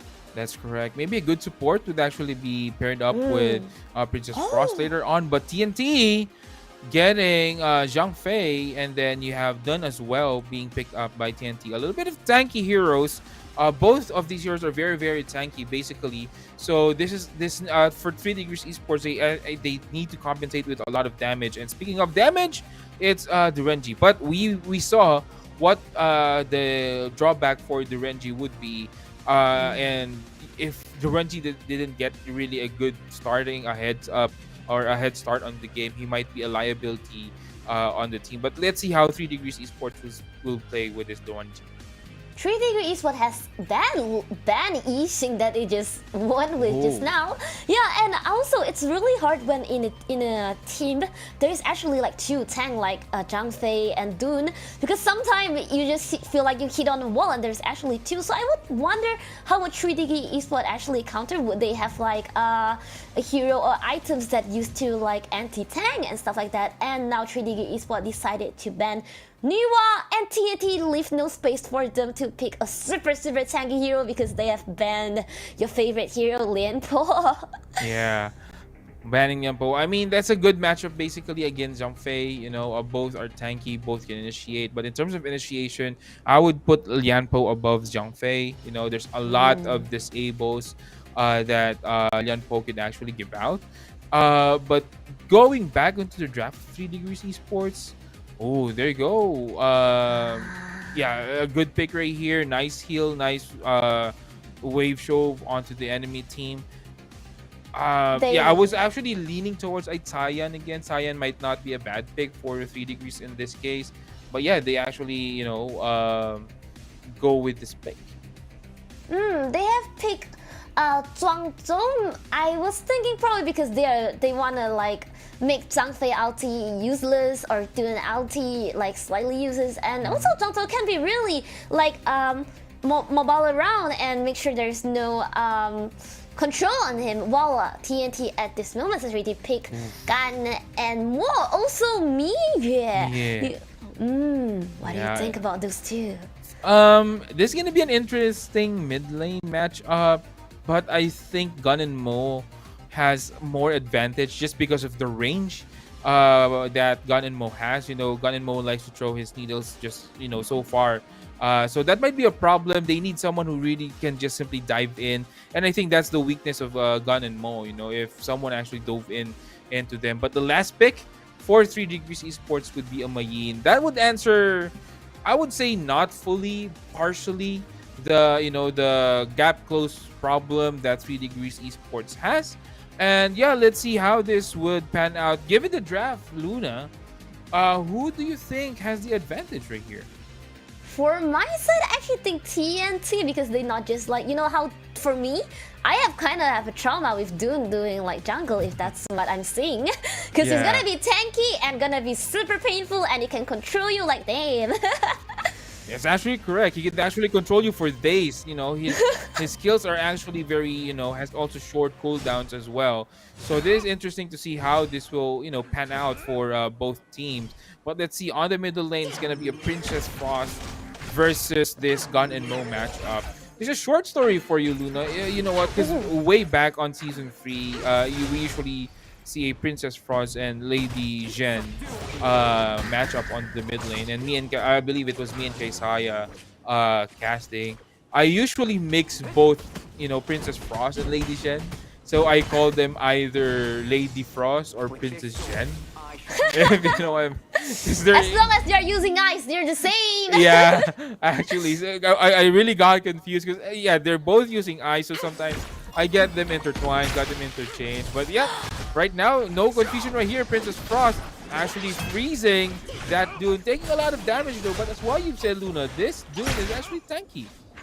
Exactly, and but right now I can see that TNT is slightly on disadvantage with its blood, but it's just starting, so it should be just fine. While we can see actually Toffee is actually going to their jungle and took their buff already. Oh, this might be bad for Princess Frost, but no ultimate yet. No ultimate yet for Miwe, so it's a little bit safe for him still. But I think if there would be an ulti for Miwe right there, that's gonna be a kill on Princess Frost. But let's see on the bottom lane though. Long is actually doing a good job. Rebo specifically is doing a good job of getting his last hits. Again, Rebo did not have a good game last game basically. Got harassed, but right now with the Long. But first blood is gonna be done. Getting that first blood TNT specifically on that Princess Frost on the middle. I can see like mid lane has always been the most important lane they're trying to take since just now. There also been 1 or 2%, at least 2%, and now Ganmo decided to go down to help farm lane, and probably maybe it could like secure a kill or something, but it's just more poking. Oh, the needles are just too painful. I'm having a little bit of PTSD because as what I've talked to you a while ago. I usually play, middle lane, and there was this meta wherein all of the pub gamers or all the games on the pubs actually use Gun and Mo. I just don't like the hero that much, or I don't use it. But I get PTSD from from battling it out with good Gun and Mo users right here. A little bit of pause though, maybe in a technical issue, maybe. Yeah, I wonder what happened. But as we can see just now, I just want to comment about how Ganmo is actually a really hard hero to use, because you need to like estimate the distance real well. I tried once or twice and I died, and I was like, nope, I'm not gonna use that anymore. It's a hard hero for me. But, that's actually right. But yeah, at the same time, I feel like Long could be really pressuring them because how the attack is really high at the beginning. But for now, I haven't seen a very significant damage is being done, and probably because Tomi is also Zhangzhou is also very, very tanky. While at the mid lane, they are giving pressure, clearing the line, but also 3 degree aim giving them the chance to do that, and Long is being treasured. It stayed because there's like support together. But but there goes Unbridled Outburst. Will they go in? A little short of reach right there for that Unbridled Outburst. I think they're just on the edge of that range, or on the Unbridled Outburst range right here. So they did not get stunned. Almost get stunned, or I think if they got stunned right there with the Unbridled Outburst, that's gonna be a kill. But fortunately for 3 Degrees Esports, they are just slightly out of range of that stuff. Yeah, kind of like a waste for Jumping, because every time Jumping to stack back that ulti, it takes a little time and it might miss the best opportunity for a crowd team fight. And Swang to securing that Tyrant, and they will now go back. It was a little bit of a Tyrant battle right there. And I just want to highlight on what you said earlier, Luna. If you are watching Gun and Mo play, you think that it's gonna be an easy hero, but it's not. It's actually hard to hit those needles, those damn needles. Again, I'm getting PTSD. Not only battling it out, but using the using Gun and Mo as well. It's very hard, you know. It's very, I would say, high risk, high reward hero, because basically if you know how to play it well, then it's high reward. But if you are actually not familiar with Gun and Mo and how his needles work and how you use his needles, then that's gonna be high risk. So yeah, you're actually right on that earlier, Luna. It's not really easy to play this this hero, Gun and Mo, to be specific, but the Renji will get that kill undone, and there goes another kill on the board as well. That's 3 down on the side. It's, I think, Mayin, yes, Mayin actually gunned down. Gun and Mo, and Long will just go back. I feel like Long is almost so tempted to kill DRNG because he was so close to dying, but right now he couldn't do anything because they're attacking on the tower, giving so much pressure, and he might die if he come out right now with no support. And also his ulti being used to flew away just now. Yet also at the same time, the mid lane, the farm lane, both their TNT first tower has gone. Is that a huge disadvantage for now? But I would say for now, looking at their academy and also like 5 minutes in, and also like how many hit count they have done, it's still possible for them to control back the game. It's not that far yet. That's actually correct, you know. It's still close. It's like 1 to 3 kill score. You only have almost 2k gold lead for the side of 3 Degrees Esports. So this is not really, you know, a bad game per se for the side of TNT. I think they just need to farm up a little bit more. Get, you know, for done, get a little bit more tanky, get objectives, and I think this Overlord will be a crucial one for TNT if they want to bounce back. But yeah, we see they're having another fight. I think they really want to push that Clash lane, but it's being safe. And yeah, Zhang Fei almost died, and now is teleporting back. That's and now actually they are correct.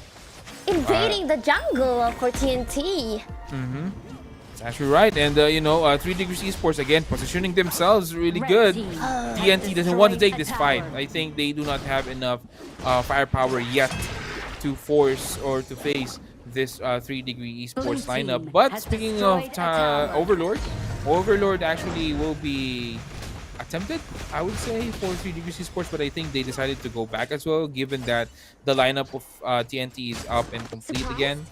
So they're just gonna be farming. There might be some engagement on the middle lane, Luna. Let's see. The middle lane might have another team fight, but I just want to highlight how Miru decided to not join the team fight earlier and decided to take down one of the other tower at Clash Lane, and now she's being back. Not really. I think TNT is trying to farm for now because they are not really like going in for a team fight, looking at how their position is. But would that cost them a gank if 3 Degree Esports decided to? Yep.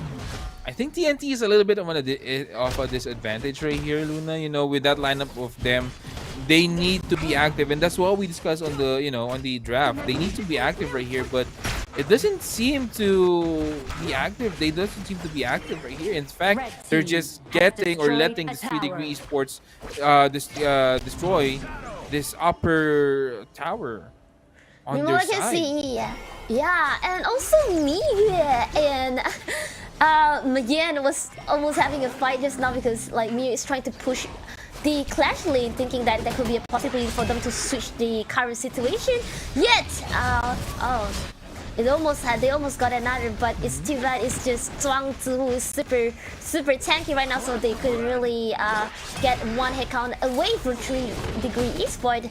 But it seems like 3 Degrees taking yet another Tyrant. Yeah, that's actually correct. This is too much. This is too passive for TNT. You know, you allowed your enemy to get the tower on the top lane. You allowed your enemy to get the Overlord, and you're gonna allow the enemy to get the Tyrant. Might as well give them the game, right? So, if that would be the case, they would need to fight right here. And speaking of, they need to be assertive, but the damage will be there though. No, Musashi will actually run away. This is actually not a good time to fight. They have the Tyrant buff, so basically they have a little bit of tankiness in them, even though they're just a support. But on the side, done And again, TNT just waiting on the back lanes. They do not have someone to initiate and go in. Dunn can do that one, but he's actually hesitating at some point right here.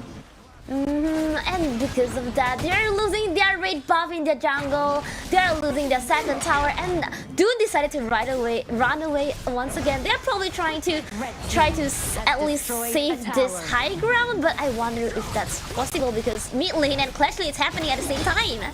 Yeah, that's actually correct. But oh, this Musashi actually going in, but will immediately go out as well. Venom Staff now available for Princess Frost, so which means that this magic damage will actually deal a lot of damage into tanky heroes, specifically Zhang Fei. You know, we have discussed earlier, Luna, that this lineup of TNT actually has a lot of tankiness in them, and Princess Frost answered that one with a Venom Staff. But speaking of, oh, there goes the ultimate from Yue, and they will just go back, and another Overlord maybe being given here for the side of 3 Degrees Esports. Yes, they're taking the Overlord and Tyrant are both being attacked.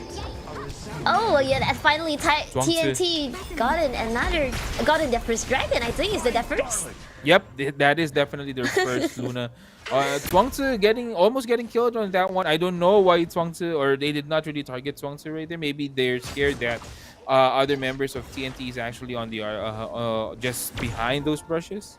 But in fact, they're actually just about to, you know, rescue Zhuangzi right here. But they are gonna go back right here, Luna. Let's see. A little bit of aggressiveness being shown by TNT, and this is what I'm actually looking for them. You know? Yes. Just be aggressive. Yeah, at the same time, Musashi is on the other half of the map. If they actually like initiate, it might be a good chance. Like, you know, taking Princess Frost down or TNT down could help a lot in this situation. But I can also see that right now they don't really dare to do it yet because at the same time Miyu never joined. But they started the initiation, and I can see a lot of damage being done. They're actually right, but they're not gonna kill anyone.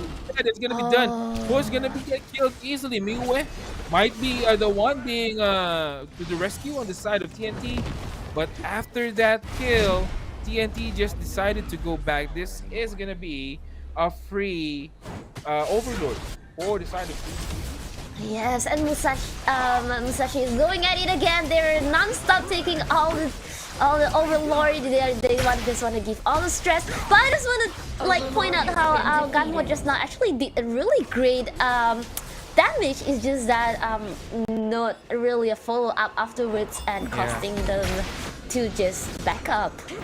That's very correct. And right now, map control, all waves are being pushed down on the side of TNT right here. Given that all waves will be pushed, this might be a hard defense right here for TNT if they let this 3 Degrees Esports push. But there goes the ultimate being thrown out. Not enough damage again. Long, just with the burst damage, almost killing this Princess Frost, but will not push through with the kill, and they will just go back 3 Degrees. But we can see one thing that TNT is holding really tight is they really let Miyu to try to take one lane whenever they fight. I don't know, would that be a good tactic because they could probably steal a lane, but at the same time they're losing a member while team fight because right now they're like kind of at disadvantage in terms of items and stuff, so missing one member might make a huge difference.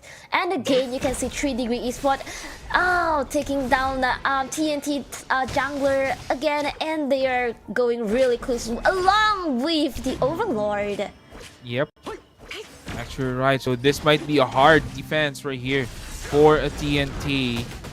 They are gonna try to take that one. Now the tower is almost low, and they will actually get that one. Bottom tower now down. The base is open for the side of TNT, and 3 Degrees Esports is just gonna go back. They're just gonna focus on Miyu right now. I'm not quite sure if this tactic is actually good, Luna. You know, Miyu is not really that fast of a tower destroyer, if I'm not mistaken. So, yeah, and that being the fact that they don't have enough numbers on the base is actually very bad for TNT. And right now, they're, you know, being gone on by 3 Degrees Esports. They might get the kill. Actually, they got the buff. They got that Crimson buff right there. So this is a big advantage for the side of 3 Degrees Esports, and I think they're gonna go and get the Tyrant as well, dude. But you know, like the Crimson buff is on Junk face, so I wonder how much how it could be. They might want to steal, but nope, they did not manage to steal, and now they need to run for their life. Dude is being controlled. Renji right now will now try to kill. They have the damage though, but Gunenmo throwing out those needles. Gunenmo is dealing a lot of decent damage, but there are no follow-ups for the side of TNT. Yes, and also the minion has been coming out with the super minion because of the loss of high ground at the bottom, and now the team fight the mid lane trying to securing the high ground. Would they be able to secure it? It seems like a hard one. And nope, there goes the mid lane high ground for TNT, and that's gonna be so tough for them right now because 2 high ground down mean 2 lane with super minion, harder to control the lane when they're already hardly able to hold it. You're right. Or on the other side, Zhuangzi might get caught off guard by Doom. But again, he's just gonna go back. Not much happening for the side of TNT. While for 3 Degrees Esports, I think they are gaining more advantage right here from time to time. This is time for TNT Luna for to be aggressive. I mean, they can just play defense right here because they are getting pushed back and they are not fighting back. That's the problem with TNT. They're just letting their towers done. Even getting their objectives here for 3 Degrees Esports, but again, TNT just chose to go back and not fight in this one. Yes, they need to go back and clear the minions because every line, every minion is coming in, super minion cannons, everything's coming in. They are hardly even controlling. Also, I feel like there is a little bit of waste because I see a few times that Junkface ulti didn't really manage to start the fight very well. Yet again, another Overlord taken down by 3 Degree Esports. Oh, but here comes 3 Degrees now coming in on Unbridled Outburst for Zhangfei, but that's not going to be enough. And right now on the chase will be 3 Degrees Esports. 1 by 1, TNT is actually trying to run away. They do not have enough damage though. Gunenmo throwing out those needles, but it's not hitting. On the bottom lane section of our map, there is an engagement happening, but they are just going to go back. And now TNT is being pushed. Their backs against the walls. And the crystal is now exposed. A wipeout right here might meant the kill. Umbral Moon being used right here by Muyue, but to no avail. And they are now going to attempt this high ground tower on the top lane. Completely exposed are the lanes right now. TNT needs to fight. They're going to go back, maybe regenerate. Same goes with 3 Degrees Esports. And this is not good news for Team. All the Overlord is coming. They have no choice but to just clear the lane, do the minion control. But right now with 3 high ground gone, and how much difference of economy I could say, because like there's like level 15 all on 3 Degree Esports, while there is some still level 14 on TNT. Yet another Junkfei almost got caught, and I don't know if he could get out. It seems like he's tanky enough to get out. I just really hope Dune, because I see like they're kind of like targeting Dune in a way, and Dune just have no choice but to keep running away because every time they caught him, there's like at least 3 people around. I just really hope Dune and Junkfei can do a really good control that they can barely fight back. But maybe Zhuangzi is doing a really great job at countering those controls, That's actually correct, There's a lot of controls, is what you've said, Luna, for the side of TNT. But again, this skills from Zhangfei actually come in handy. The controls really not being a factor for our game 2. They will get this done, but they will not go in. Crucial kill theft by Zhangfei, but I think the payment will be his life, and that's gonna be a hero down for the side of TNT right now. They might push this middle lane and force Miyue to go back, forcing a 5v5 matchup. Miyue almost getting caught by Mayin right there, but will there be enough damage for both teams? No minions as well for the side of 3 Degrees Esports, but minions now coming in. The damage is very good and low. Just sniping those heroes. There goes the damage coming out. Princess Frost, but Terenzi actually just trying to fight. He will be revived now. Mayin will join the fray and will deal damage. Will finish off Miyue, and right there, but fortunately, there are no minions yet for 3 Degrees Esports. Minions will now coming in, and this might be it. Luna, a straight 2-0 win for 3 Degrees Esports. Oh, their team coordination are really great. To be honest, I was really expecting TNT to like have a really good, you know how they make use of their tank and everything to actually make them unable to deal a lot of damage. But 3Degree Esport managed to like, outplay whatever they have planned and outplay it really well. If you can see, they really have control over Dragon throughout the game. Tyrant, Overlord, they're not even giving one away. They're like just keep going and they keep pushing. They're like whenever we are in winning situation, we're just gonna keep going, and that's really impressive as well. That's right. Also, the passive gameplay for TNT actually helped 3 Degrees Esports in a way. I mean, if you can see on the last Clash, they really do have the damage. I mean, you know, they have the damage right here in Gun and Mo. The other members of TNT could also deal a lot of damage. But the thing is, Dunn keeps getting into fights, attempting to fight. But there are no follow-ups coming in for the side of TNT. Maybe a little bit of miscommunication, I would say, for the for TNT. But Dunn is a very tanky hero. He can sustain a lot of damage when it comes to team fights. It's just sad to see Dunn coming in, and having no support, having no follow-ups from the side of TNT. Also, like their strategies that who has been letting Mirror to go alone away for a very, very long time. I feel like that is a little bit sad about it. But now that we have the MVP, it's me marks again, which is the mid lane, but this time using Princess Force. It's the KD is just 226, but you know, like noted how they actually didn't kill much people, but actually managed to controlling a lot, dealing so much damage, causing them to just back up. And this is really remarkable. I would say, look at the damage, 152k. That's actually correct. This Princess Frost pick just paid off very well for the side of 3 Degrees Esports. Winter is here being casted onto crucial parts of the map. As what you've said, Luna, this Princess Frost did get any kills or not much kills.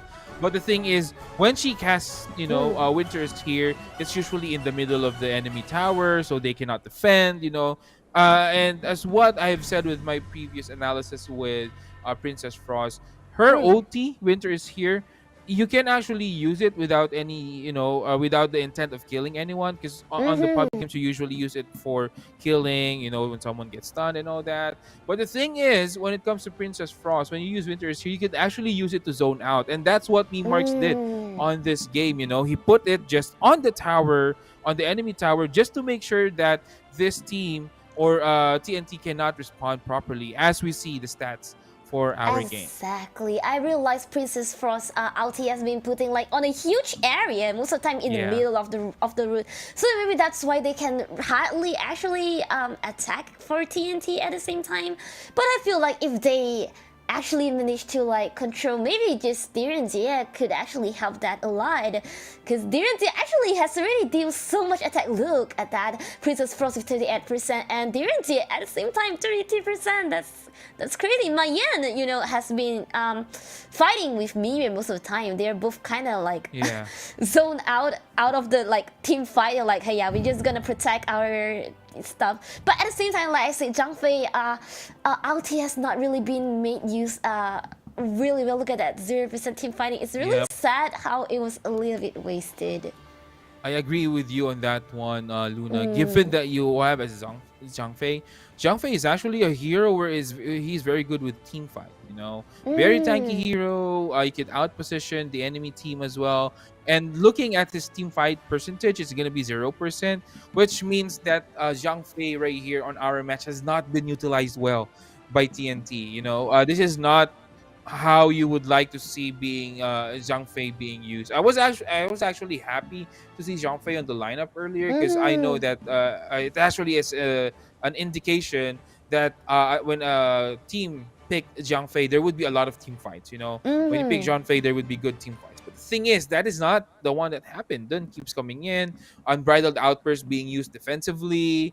It doesn't really feel well as a Zhang Fei, even as a Lianpo, for you to use your ultimates, your skills defensively, because basically it's designed to be offensive, to stun, to lock down enemy heroes, to initiate. That's correct. But that is not being done here on our game too. But I still feel like Gunmore on TNT team actually did very well. I feel like Yeah. like each time like the target, actually most of the time I'm pretty sure it actually hit a lot of like the team member of the other side. It's just that I'm still sad that there's not much of follow attack afterwards. It That's could have right. changed if they have changed their strategy or something, maybe even work it out. But again, that's still win. And none of the win for TNT is a little bit sad because I was so excited for the lineup. That's right. That's correct. And yeah, well, congrats for the 2-0 right here for 3 Degrees Esports. They will now advance to our semifinals for tomorrow. But right now, we'll take a short break. When we come back, we're gonna go ahead for our last match, the second match of our 5v5 series right here on Clash OnAir Cup. So stick around and don't go away. We'll be right back after a short break. Yeah.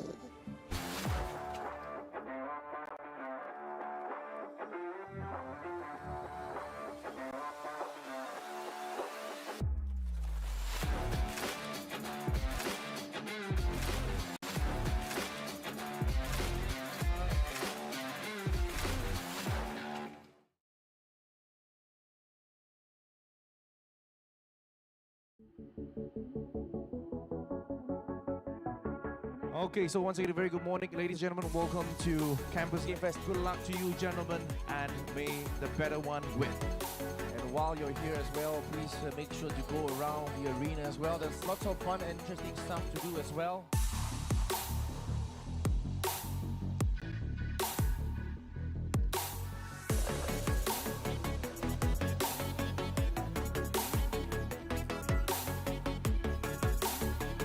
Looking out for all PUBG and Dota 2 players.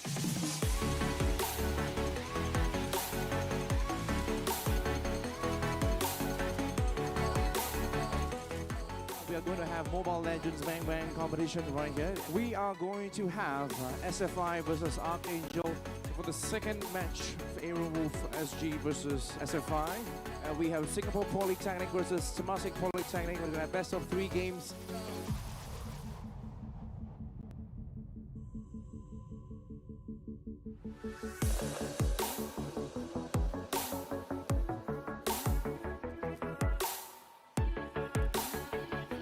And let's get you guys ready for League of Legends.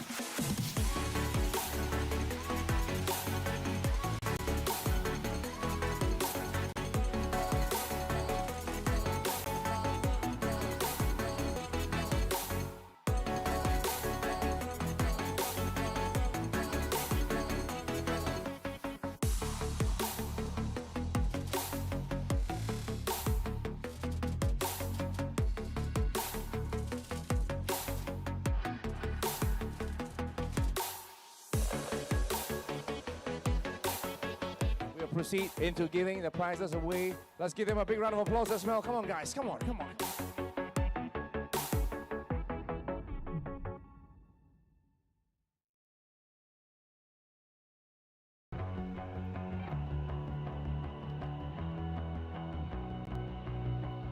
You've walked through the darkest night.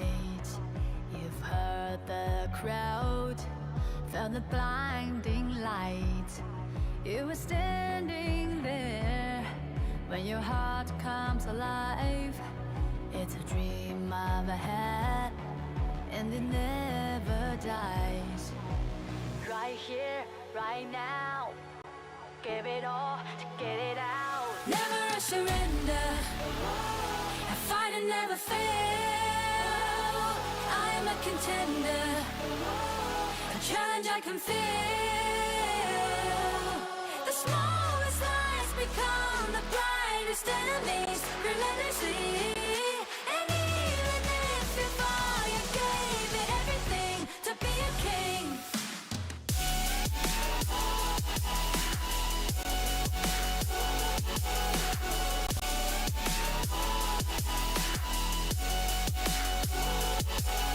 You carved your way with a sharp attack. You watched it all burn, and you never looked back. There will come a day when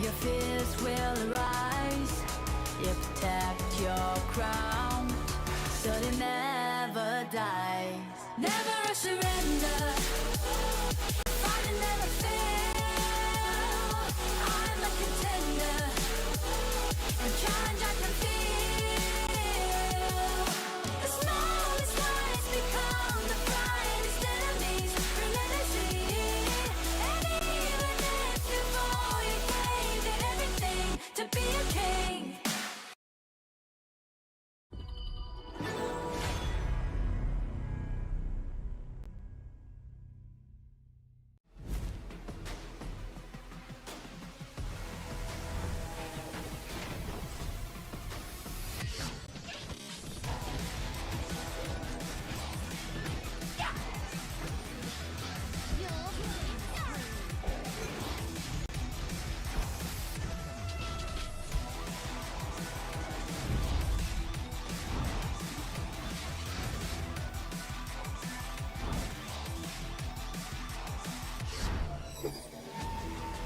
Destroying evil spirits heals my soul.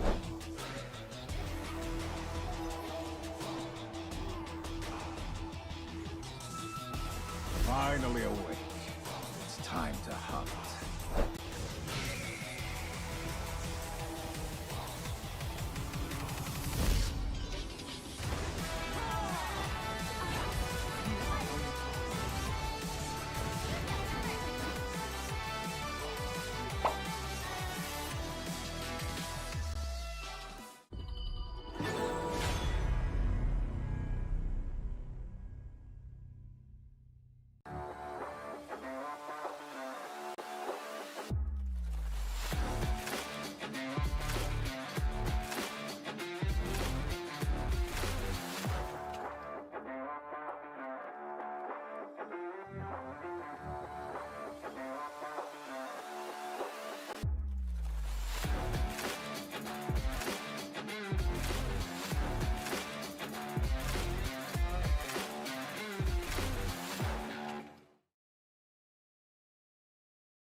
Okay, so once again, a very good morning, ladies and gentlemen. Welcome to Campus Game Fest. Good luck to you, gentlemen, and may the better one win.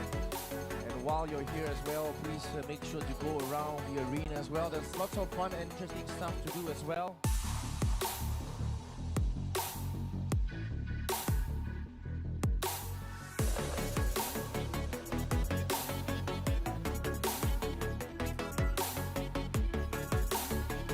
Looking out for all PUBG and Dota 2 players.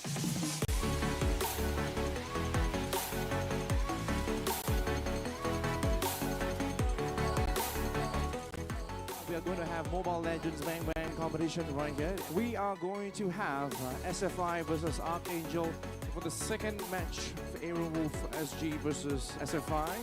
We have Singapore Polytechnic versus Temasek Polytechnic. We're going to have best of 3 games.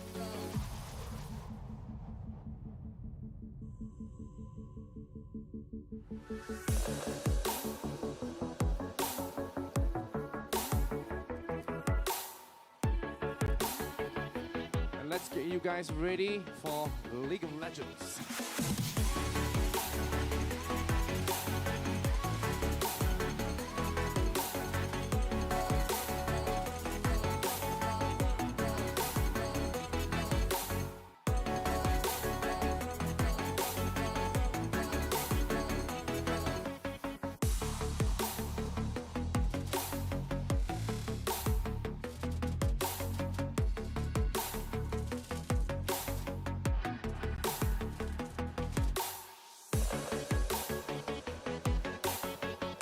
Proceed into giving the prizes away. Let's give them a big round of applause as well. Come on, guys. Come on, come on.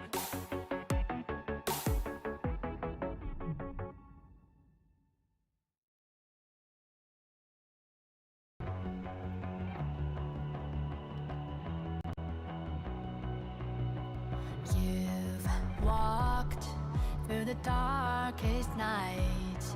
You've heard the crowd, felt the blinding light. You were standing there when your heart comes alive. It's a dream of a head, and it never dies. here, right now.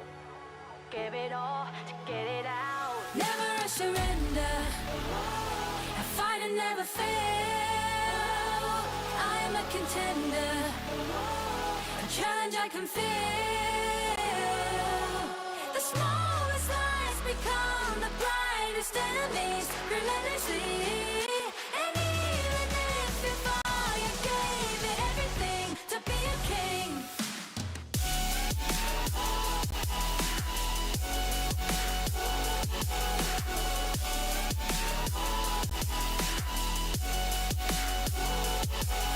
You carved your way with a sharp attack. You watched it all burn, and you never looked. And welcome back to Clash on Air Cup Season 4. We are going to be presenting the last game, or last series to be specifically, of the night. It's going to be me, Graham, and with me is Luna, casting your games for tonight. So Luna, we have seen one series already. Well, typically 3, because we have 2 1v1s and then 1 5v5. But right now we're at the end. We're towards the end of our day right now for Clash on Air Cup. And yeah, how do you see the game so far right here, Luna? For the 5v5, I actually realized sometimes counter pick or like playing a safer way, like I would say tanker team could be really great. The team could be really good, but at the same time, you really need good team strategy and know what is the best style for your team to fight. So I really think this should be taken into consideration for the next team. Well, also, if you guys want people to share you more tactics, strategies, and discuss all about this, make sure you scan the QR code below, join our community. You might learn a lot and get friends. That's actually correct. So if you guys, wanted to learn maybe from Luna on how to do those strategies and all, so you just simply scan the QR code below. So you could easily join our Discord server, and also you would be updated. Once there would be 1v1 tournaments, 5v5 tournaments on our community, you will immediately be updated because you are included on our community. So if you guys are interested, just scan this QR code below and join our community. Join the gaming presses. Show us the master skill of yours.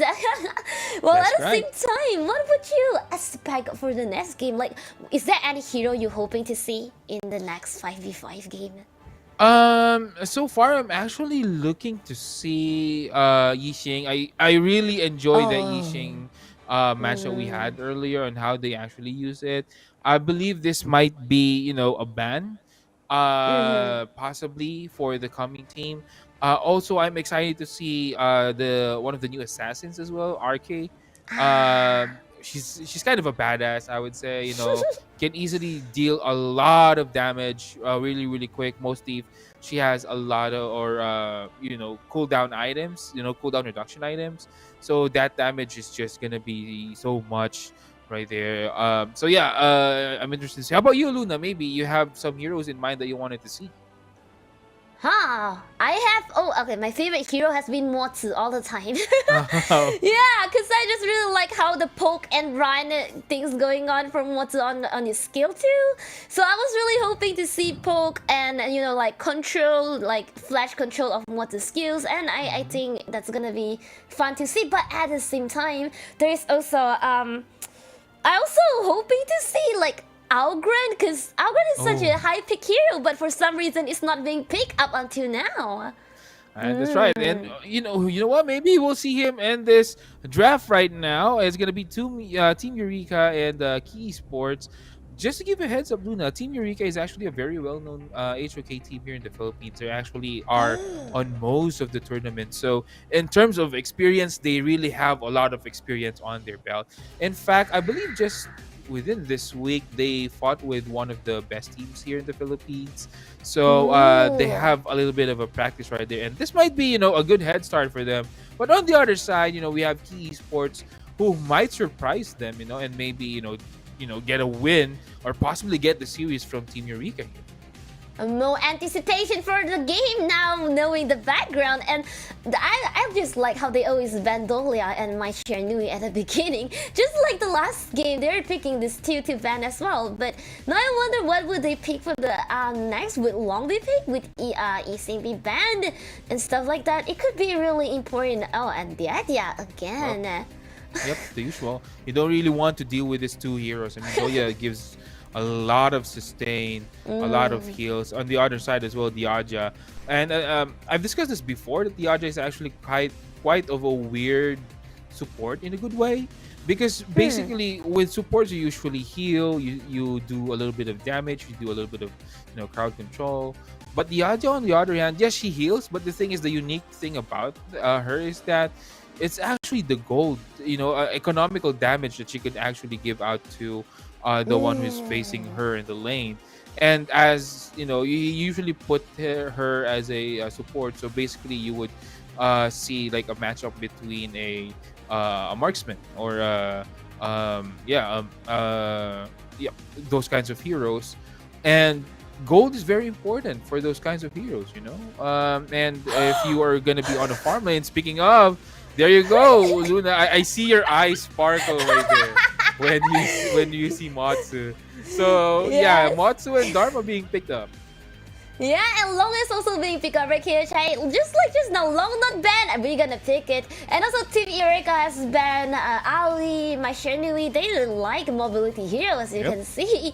Yeah, and they were doing Dharma and Motsu. I really want to see Motsu perform this time. I might focus on Motsu so much. But also KHI Esports this time has Monkey and also Zhang Fei that we really hope to perform really when it started fight earlier. That's right. But Team Eureka is going to secure a great damage dealer right here into Lady Sun. Lady Sun, again, I think is perfect, given that Eureka can actually have Matsu and Dharma in front. I know that you want to play Matsu just behind, just shooting his skills from behind, his cannon blast. But the thing is, Matsu can also be played in the front, given that he has proper tank items and all that. And that is actually a big advantage when you are playing with the Lady Sun, because basically Lady Sun can just damage you from behind if you have a proper frontline heroes right here, just like Dharma and Matsu. But we're gonna see how KHI Esports, actually it's almost the same for KHI Esports as well. They have Zhang Fei, they have Menke, and they have Long, who can actually deal a lot of burst damage as well. So far the draft of both teams are very similar in terms of the two or how it is being played. But a lane being removed by Team Eureka of the draft. Sunta has also been banned. Probably they don't want Sunta just coming like sailing in and bam, and there goes their marksman. That's gonna be not good. While KHI has banned Niwa again. I kind of want to see Niwa because Niwa need a lot of control, knowing where to put his skill and all. And they also have banned Dune, who might be a jungler for Team Eureka. I think that's what they are worried about, and they have banned it. And your favorite hero is my favorite hero. We got our wish, Luna. It's Ising being picked up by Team Eureka. But on the other hand, KHI Esports is going to be Mayin as well. There's a lot of control, I would say, for Team Eureka right here. Both Matsu and Dharma actually gives a lot of control, and then you add it up with the Yitsing. This is gonna be, if they're caught on that ultimate of Yitsing, that's gonna be a very, very hard fight for KHI Esports to deal with. But instead, you have Mayin, you have Unbridled Outburst for Zhang Fei. So I think it's pretty much equal so far, and they're gonna go for a Lady Zhen lineup right here for KHI Esports. A good range, a good long range mage right here, can cast range from afar, which is actually good when you're fighting against the strap heroes and these heroes that actually burst down on close range, just because you have this. But Ogran also being picked by Team Eureka right here. I wish they hear me. I was actually about to say that one. I mean, two of the heroes that you actually have wished for have been here. I mean, that's how it is. I mean, Ogran and our Motsu actually are good heroes right now, and I'm surprised that even though Ogran has been nerfed several times from the time that he was actually released, still he's a very good hero to play with. So with lineup, there's a lot of control from Team Eureka, and I think KHI Esports needs to be careful because they could actually sustain the control for Team Eureka. Team Eureka started with everyone, almost everyone in the middle, and are they trying to dominate it in like just immediately? Oh no, Algren has decided to take the side monster of Team KHI. Yeah, so it's gonna be a jungle Ogran right here. Nice damage on the economy for the side of KHI Esports, which means that Monkey might have a little bit of a delay, but on the bottom lane, ZP might fall. Speaking, almost getting killed right there. This might be in danger, but Zhang Fei, will there be a kill onto this Yixing? But again, a very aggressive match we have right here, Luna. Both teams just being aggressive, just on the get-go. But Zhang Fei damage is still too little to like hurt Yixing at this point, and they still trying to steal another monster, and another team fight starting right here. Oh, this might be first blood right here. This might be a kill onto Monkey, and yep, it's gonna be first blood. Ogran will actually get that one. A little bit of overextension and nice combination of overextension and nice support for the side of Team Eureka, but they're gonna get this buff right here. Haru, as well. I like to say with Ogran right here, Luna, you would like to get both the crimson and the blue buff onto onto Ogran, because basically this will be a tanky and a lot of damage hero if it would be. But here comes the there goes another kill on too long. This is not a good one, but they're gonna go with the world is my board, but no follow-ups yet. They're still too soft to go into that tower range, so Team Eureka just being careful on their decisions. I just like how Motsu managed to like stun just right at the correct timing, making no space for Wong to run away just now. And now that they're trying to fight back, but no, Motsu has run away with his skill. And we're seeing top lane, Dharma has been away for a little bit, and Mayan is probably trying to get a teleportation unlocked. Oh, there you go. Another kill on the board is going to be Zhang Fei. This Team Eureka lineup is just super active. I mean, they've been rotating left and right just 2 minutes into the game. Yeah, also it's remarkable how Lady Sun has been doing damage like really well. While the top, Dharma and Mayan, Dharma almost died. They're having a fight, but Mayan ran away. Mayan might be in danger. Almost getting killed right there, but Mayan, nice flash jump onto Dharma, getting that kill onto him, and that's gonna be KHI Esports on the board on the kills. And look at how Team Eureka is actually invading the jungle again, and also on the Clash lane, but Monkey and all the other teammates has come. Hopefully they can secure their Ogran might be out of position right here. Will he get killed? There goes her ulti for Ogran.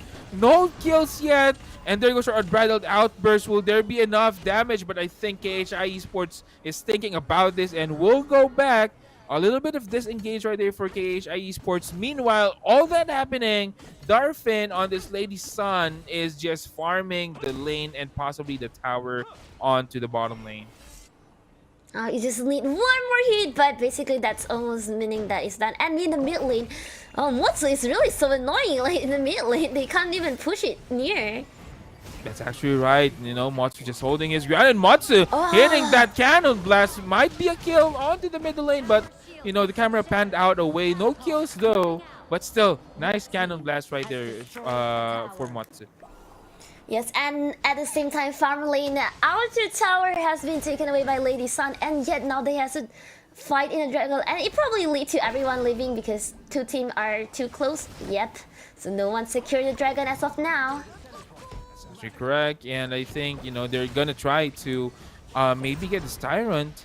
Actually, Mix is actually very good in using that Motsu, hitting a lot of cannon blast. But Lady Sun now diving in, and there goes the world is my board. They would get the Tyrant buff though, and they will get a kill onto this Mantle. They are not yet done.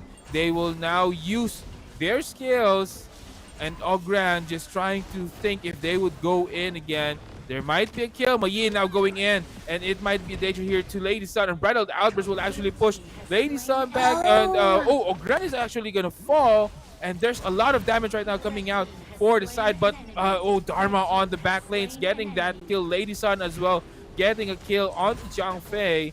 Oh, this is bad for long. He will get trapped, and that's gonna be 3 kills for the side of KHIE, or for the side of Team Eureka. A little bit of back and forth game right, or match right there. Luna, we see a back and forth clash on the bottom lane.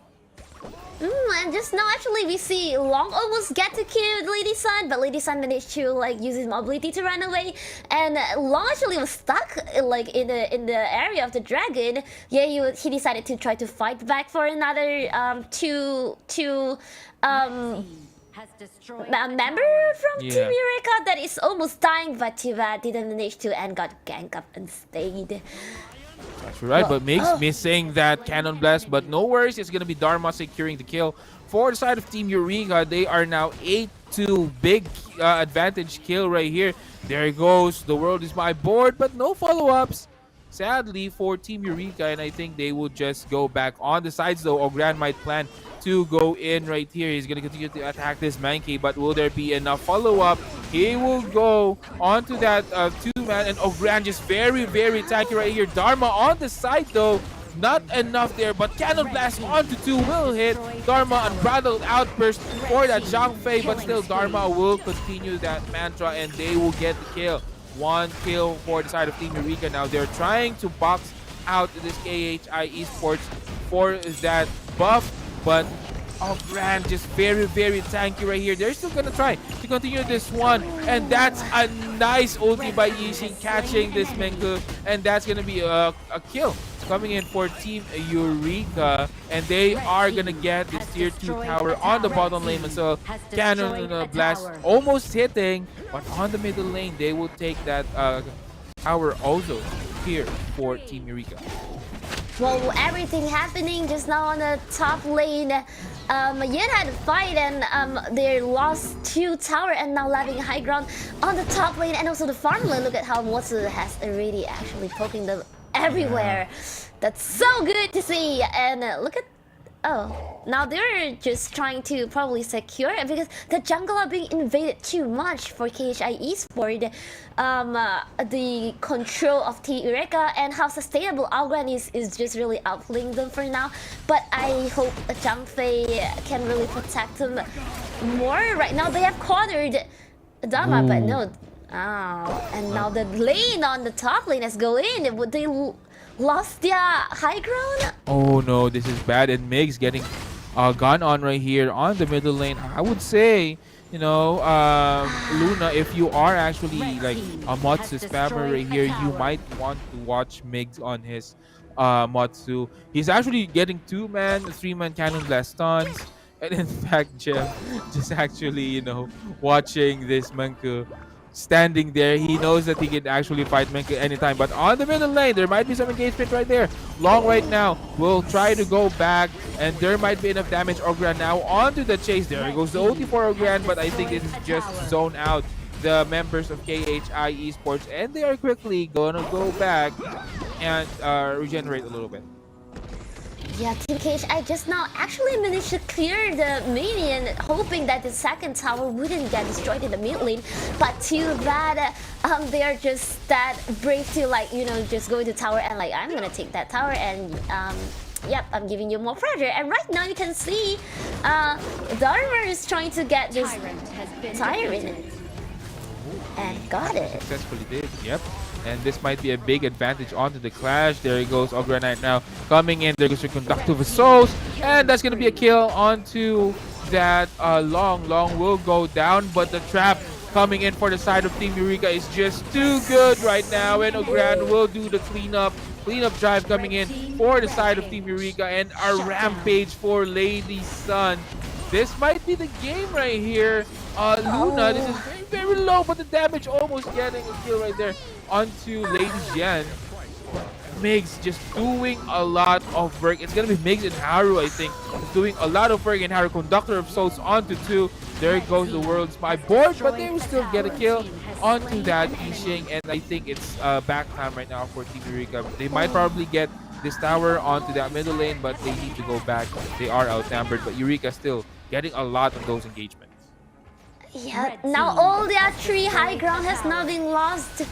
Yet Algren still even have time to actually try to fight Dragon, but yet maybe not now. But if you realize just now during fight, Algren has been sustaining for super long. He would always go into fight, and the moment you thought he's gonna die, and he's like using his skill and recover all his health, and that's really crazy. I love that execution of Algren. Oh, Grant just, using passive passing just to scout that one casually. Not even scared, He's not even scared to go in. Just like, no, you have I 2 won't dive people? Yeah, whatever. Yeah, I'll just go in. They can't kill me easily. I mean, I have my team on the back right here. But on the back, speaking of back, they will get some sort of engagement right here. Dharma taking a lot of damage. Will try to run out as well, but it's going to be a shot down onto Long. On Bright Outburst onto 2. Will there be any follow-up? There goes the Tyrant being taken down by Team Eureka, but the damage is done for KHI Esports. It's going to be Dharma going down as well. Their lane control on the minion right now is not really good. Looking at how the minion almost got into the crystal and Long actually ran back just to clear it. I think they really need to put in effort because now it's super minion. They actually need to try to push. As I realized, none of the tower has been taken down by KHI Esports on Team Eureka, and that's probably hard. They might need to wait for one, but now they're trying to target. Target though, Ogran, Conductor of Souls, will regenerate his HP. There he goes, Your World is my board, but he's gonna get a 5-man right here onto the middle. And oh, Lady Shen, they are fighting right here. KHI Esports, but they will get 2, or they will get 1 as well. On the chase right now is Dharma. Dharma might be bursted down, but on the other hand, it's work right here for Team Eureka, just focusing on that crystal, but a shutdown for Lady Shen. And Dharma is gonna get the kill. All lanes right now, Luna, are being pushed towards the side of KHI Esports, and this is not good news for them. Now there is only 3 team members left for each team, and yet it might be hard for Dongbei to have one cleaning lane, but I think this is sustainable for them for now. But they, Team Eureka could have taken this opportunity to they have cleared out the jungle, taking the minion further away, and probably another dragon right here. Yep. Probably the Overlord. They will definitely get this Overlord, and this might be game, Luna, I would say. Once the Overlord has been taken, there's just a lot of push coming down for the side of Team Eureka. In fact, KHI Esports is barely keeping up with pushing the waves towards back towards the side of Team Eureka, because basically the lanes are just being pushed back, even though KHI Esports is pushing the waves. So that is because the lanes or the minions from Team Eureka's base is actually stronger than KHI Esports minions. That's why. At this point, and I realize Monkey actually has an item to recover health for now. Maybe feel like maybe tank right now could be more important to save the tower, that crystal. But right now with the Overlord Dragon coming in, 2 lanes. Oh, nice initiation right there by Motsu. They are now gonna try to kill. Yixing might fall down. He's still trying to beat though with his passive, but the damage is there. Monkey will actually get that kill. 2 on the board right now. Double kill for him, and they are now gonna chase Haru. Might be in danger. They are gonna go back though. I think they successfully got back, but no, it's gonna be Yixing who's gonna get the kill. And right now, this Mayin is out of control. He is chasing this Ogran to that. But Gem, on the other side, I know what he's doing. Luna, he's trying to go and get these waves cleared out so that the waves could be pushed. And KHI Esports will be forced to defend the base. Jun actually was playing really impressive. Just I can see the ulti being placed really well. I hope it can get more controls throughout the game. And she's crucial to clear lane and save that crystal at this point because of the ultimate of Jin. Well, now we can see Long is trying to... Oh, the attack damage is actually already built up. Yeah. It's already very, very strong right here for Long. And right now, there's might be an engagement on the bottom lane, though. Dharma almost killing this Lady Shen, but the cannon blast will actually hit. In fact, Dharma will secure the kill for them. Monkey might be the next victim, but Dharma is very, very low at the same time. Team Eureka is trying to get this Tyrant, but Ogran, without Conductor of Souls, he actually got killed right there. This is bad for Team Eureka, and I think they need to slowly think things out for them and instead be a little bit more relaxed on getting this one. I think they're really aggressive. They're so aggressive on this part, so they need to hold back. Right now, like we can see that actually KHI Esports actually catch up on in terms of their economy, so the items and all the damage actually is higher right now, and their late game performance might be going better and better. They're still trying to get a dragon, but I think they have to give up at this point with the stress given by KHI Can, and they have actually took the opportunity to try to take this Tyrant. Yeah, they will. I think they will fight this out, but I think no.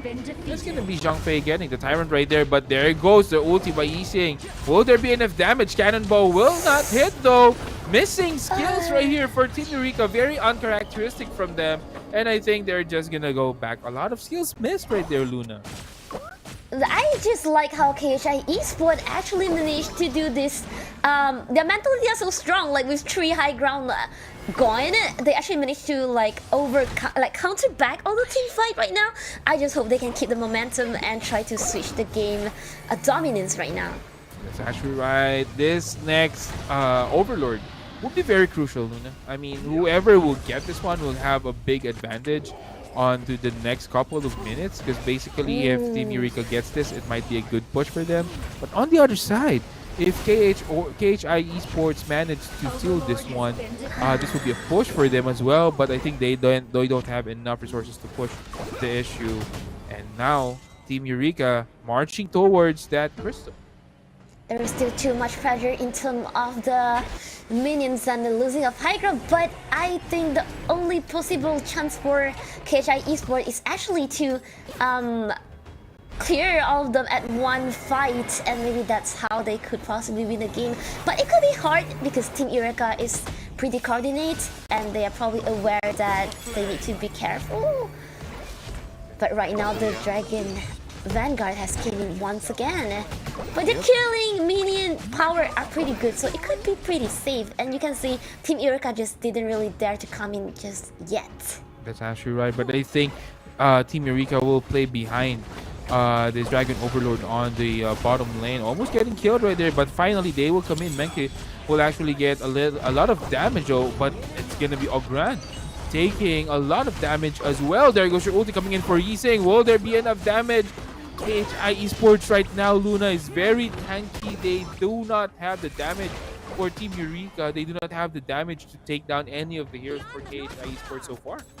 KHI Esports, I think halfway when they changed their tactic, not only Zhang Fei being the only tank, they have Monkey being super tank. Just look at their blood level. So it could be hard for them right now because Monkey actually has the recover item over time, and that could be really tricky for Team Eureka, while Dharma actually trying to push the lane at the bottom and probably trying to catch someone just like Long N. On the top lane though, this might be bad. Magin will fall down. KHI Esports was doing good so far until right now.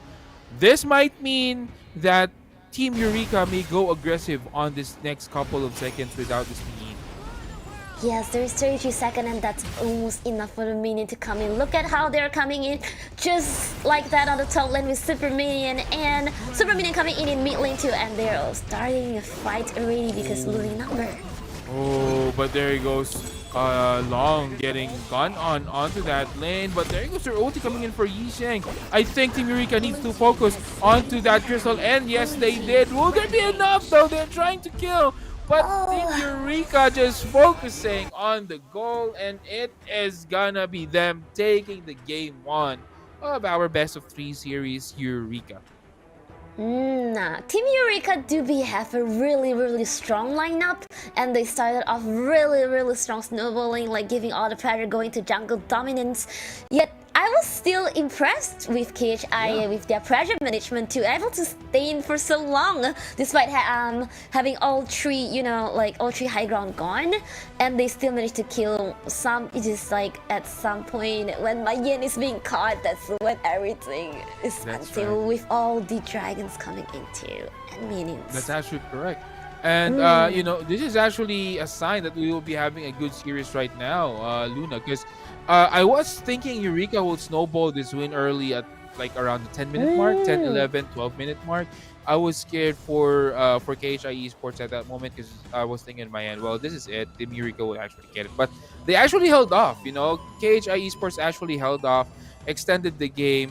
If not for that maybe single mistake, like Mayin getting caught on the Clash lane on the top, I think KHI Esports have a good chance of winning right there.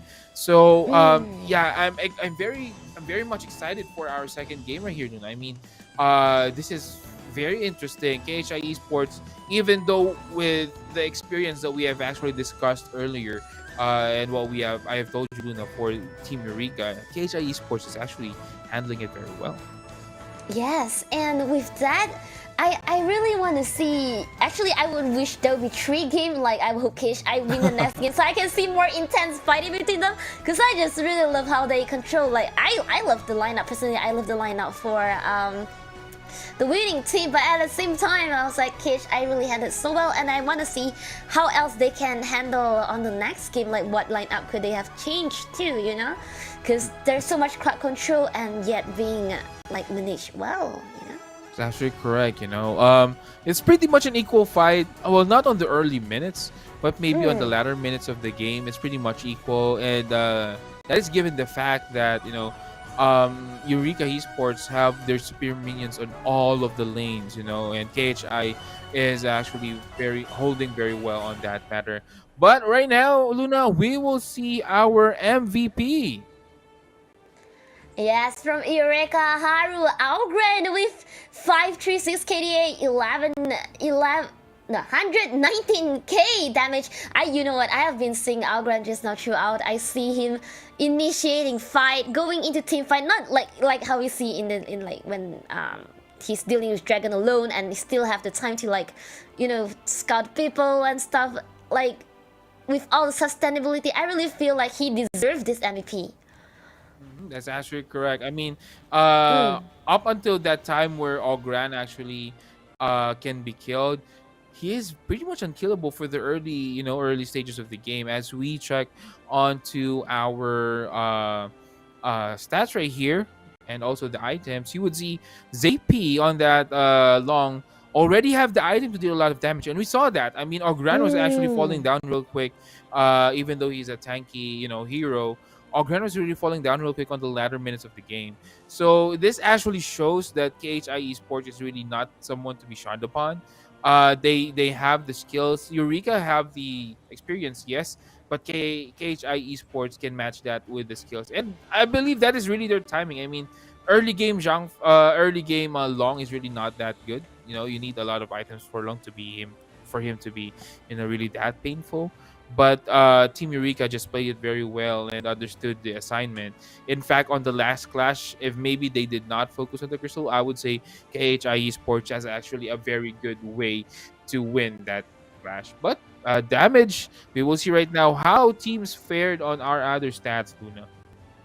Just look at my favorite Motsu, 76%. Actually, I just really want to give it out to Motsu. You know, like, yeah, I realized there's a lot of like kills done by Team Eureka. It's mainly because how Motsu actually managed to stun them as well. Like the stun just coming just in time and bam, and then the person got caught. They almost managed to run away for KHI Esports, but Motsu did a really good job on doing that. And also I would like to give away for Lady Jin, because I can see how her ulti has always been put in a really good position where it has been helping a lot in team fight for KHI Esports. That's correct. And Vero right here as well. For the side of KHI, we see a different Zhangfei right now. This is how you should play Zhangfei. 76% team fight percentage, you know, team participation. So this is actually very interesting. But Jare as well, and makes what you said onto Matsu.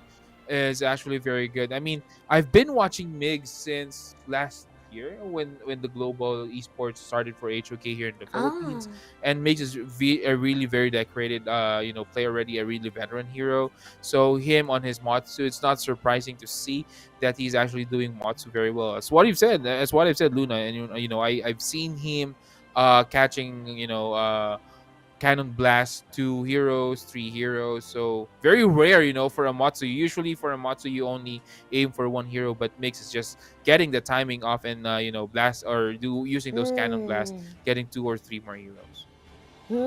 And also, the way Algren is being used in Team Yeah. Eureka, he's almost just like he probably as tanky as Zhang Fei at this point. If you realize it's 36% of damage taken, he's like, I'm the tank, I'm gonna go in, and I'm also the damage dealer. So I just feel like Algren, hopefully they will ban Algren, because that's a really strong hero to not be banned, because it's just too much for him. You're correct. And speaking of draft, we will see right now, Luna, how the draft will come in as we go into the draft. It's going to be KHI Esports and Team Eureka. Guys, this is the game 2 of our best of 3 series. Eureka leading 1 game over KHI Esports. Oh, now they ban Zhang Fei after they have used Zhang Fei. They're like, if I'm not using, I'm banning it. No one gonna use it. That's right. Yep. Well, Team Eureka still doing the same. Still banning my Shiranui. My Shiranui do be very powerful mid lane, running around, giving all the poking. The poking is not even just poking. It's just a lot of damage kind of poking. Yeah, even on the early levels, the poking mechanism for my Shirinu is just like a level higher. Very painful hero right here, but it's gonna be Arlie also being taken out by Team Eureka and Diaja. Dolia is actually free. We've seen Dolia being banned regularly here on our tournament so far, but right now Dolia might be picked. I'm also thinking about speaking of, there you go, KHI Esports getting Dolia immediately. Yeah, they were not banning Dolia, and they took Dolia, and you saw that intention. So what I really love about Dolia is I really want to see who Dolia gift her ulti to, so that that person is like technically being buffed to out, and that's really crazy if it's given on the correct timing, and that could help a lot for KHI Esports to win the next game and making it a best of 3. That's correct. But right now, let's see who will be the... Oh, you are getting baked right now. You know what? I see the type of heroes that you usually play, Luna.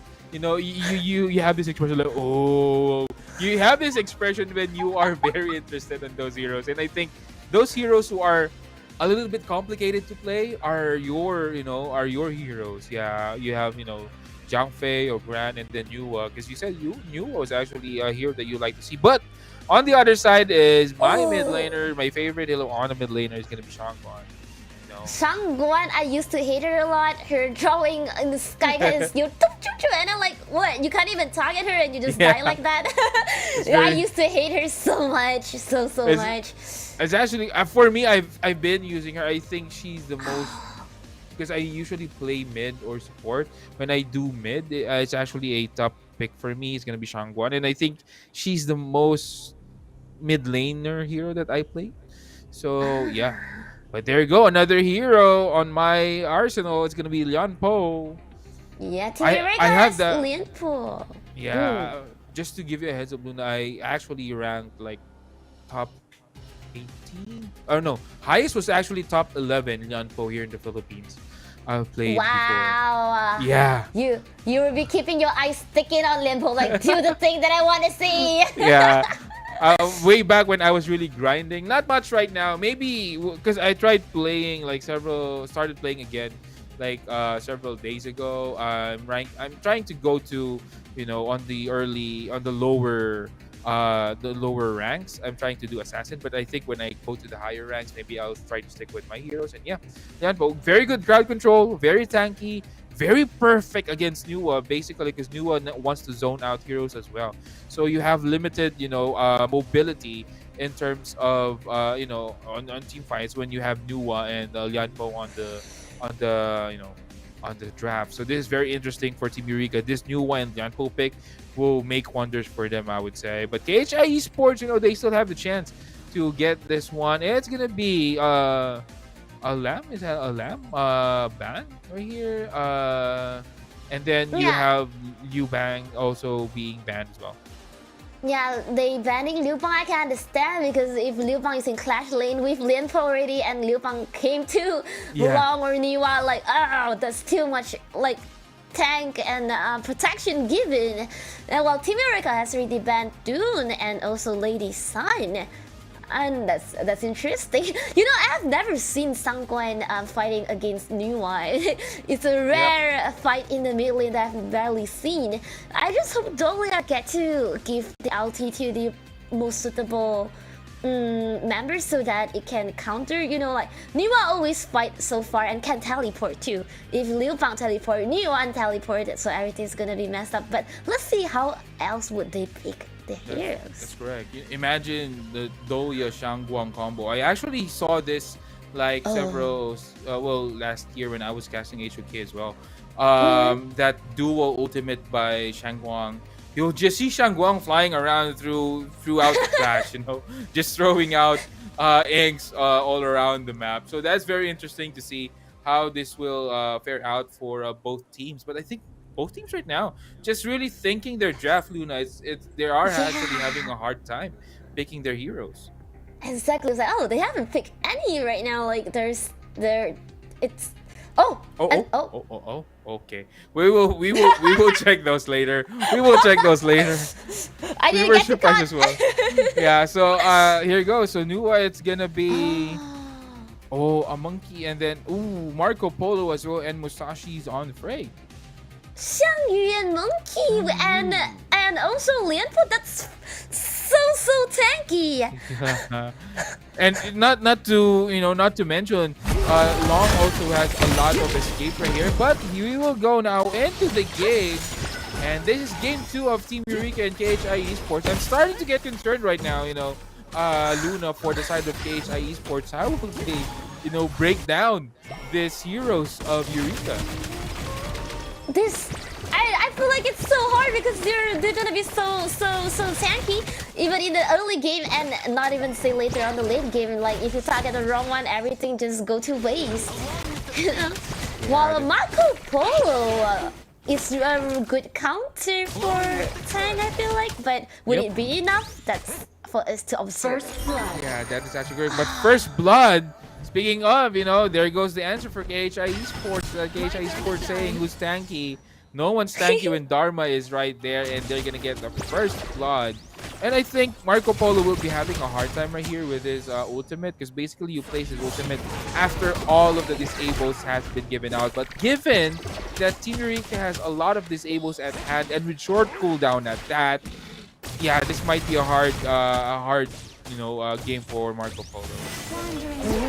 But I also like how Dolia has been placing the healing skills so close to the tower, because this is how I used to do too. Like you would pressure them, like, hey, you damage me and I heal back. But I hope it won't get too hard for them. And Niwa and Longqi has actually surrounded them. Yep, that's actually... Vero taking a lot of damage on that Dolia. They will actually try to dive in, Eureka that is, but they won't get any. But Shangguang, there goes her ultimate, signing the lives right here of Eureka, but no one will get killed. So they will now just go back.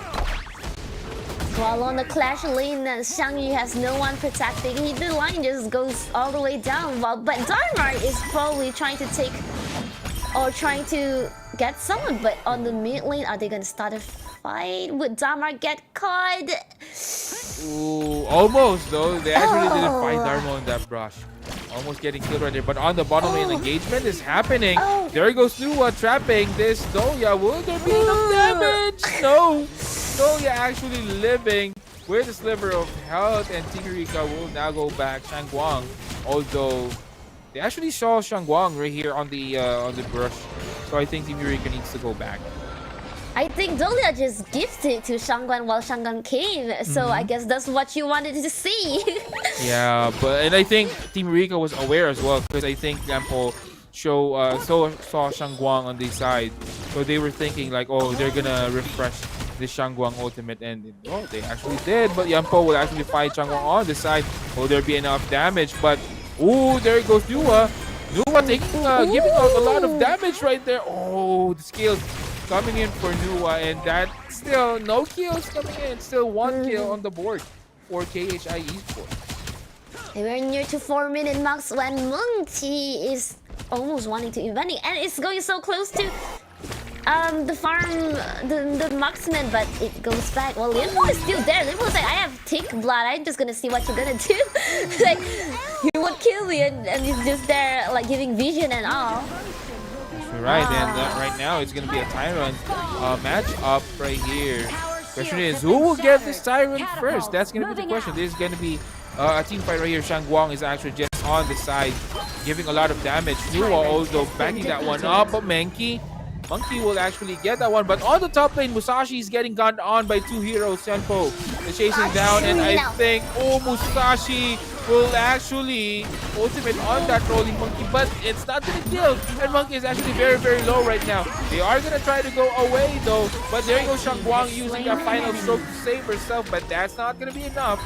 And it's gonna be a kill right here for the side of Team Rika. Finally them on the board, and Marco Polo getting bursted down by Long as well, but Shang Yu getting that kill, and it's gonna be an exchange, a 3-4-1 exchange for Eureka, and Eureka will take that all day. That's actually really intense in the mid lane, and now that Team Eureka has a chance to actually, you know, take down their mid lane, but instead they decided to invade the jungle for Monkey, taking their buff, while Dama taking this chance to like destroy the tower. I think that's at least an exchange that is pretty well, because each team lose a tower now, and they kind of balance that. While mid lane though, it's a little bit dangerous for KHI Esports because half the tower is already gone due to that team fight earlier. That is actually correct. And right now, a little bit of calm before the storm right here, and we will see on the top lane an engagement for Dharma, but not gonna kill though. In fact, Shuan will actually try to get it back from him. But on this jungle, here on the bottom lane, there might be some engagement. Mix trying to wait it out. Just to give you a heads up as well, you know, Luna, I would say Mix is one of the best Yanpo users in the Philippines.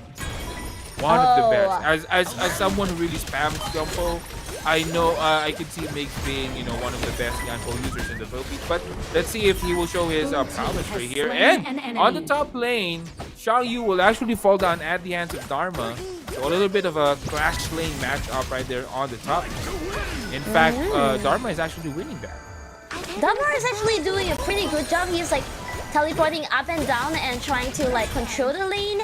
And he's meeting Lian again. Are they gonna fight? Nope. While in the mid lane, fight gonna start. On the middle lane though, there might engagement coming in. Monkey giving a lot of damage on the Doya. They're trying to focus on Doya though, but not gonna kill. This is actually quite interesting, you know, with all the damage on the board right here, Luna. There's not much kill that we are seeing. Yeah, but it feels like there's a lot happening. They're taking tower, taking dragons, not a lot of killing. 6 minutes in, they're still trying to like take advantage of the thing. And oh my god, this is gonna be a very tight Tyrant or Overlord matchup right here. And that's gonna be Yampo falling down as well. Shangguang will use the final stroke to actually burst down this Yampo. But on the other side, Shang Yu getting a kill, and Nua getting a kill as well too, down right now for the side of KHI Esports. And I think Team Eureka needs to go back. Damage is enough. It's gonna be long. Just using that Dragon Breath onto Shangguang, and she will fall as well. Although Overlord was taken by KHI Esports right here, but I think Team Eureka has, you know, got the better end of that way.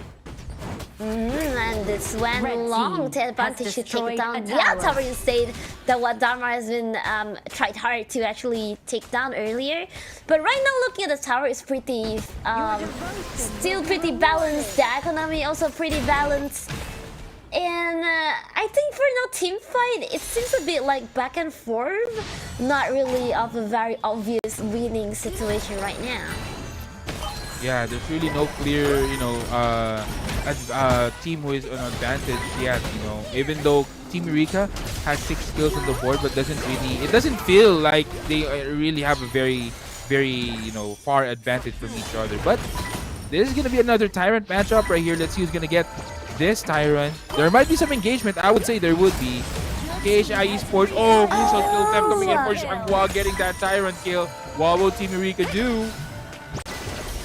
Well, they are running away because they don't feel like it's the best time for team fight, but would they keep running away? That's the question. And would the mid lane tower finally be taken down on either of the lane? And look at Lianpo.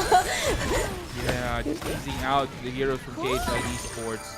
And this is gonna be a long stand-up. I mean, if you would notice, Luna, this standoff on the middle lane has just taken too long without any kills, but they might find Dharma right here. Dharma is actually on the bad side. There goes their ultimate coming in for Gunpo. But will there be enough damage? Monkey actually getting killing Shangguang on the process, and they will jump in. Musashi getting that duel to death duo might be in danger, but Monkey will actually dash into 2 heroes, and that's gonna be possibly kill, and it will be a 3 kill in the side of Team Eureka, and this is now where the tables will turn on their side, Luna. Eureka will push onto that middle lane and possibly opening this middle lane inner tower. Yes, I don't know how long Dharma can hold, and Shangguan just came back.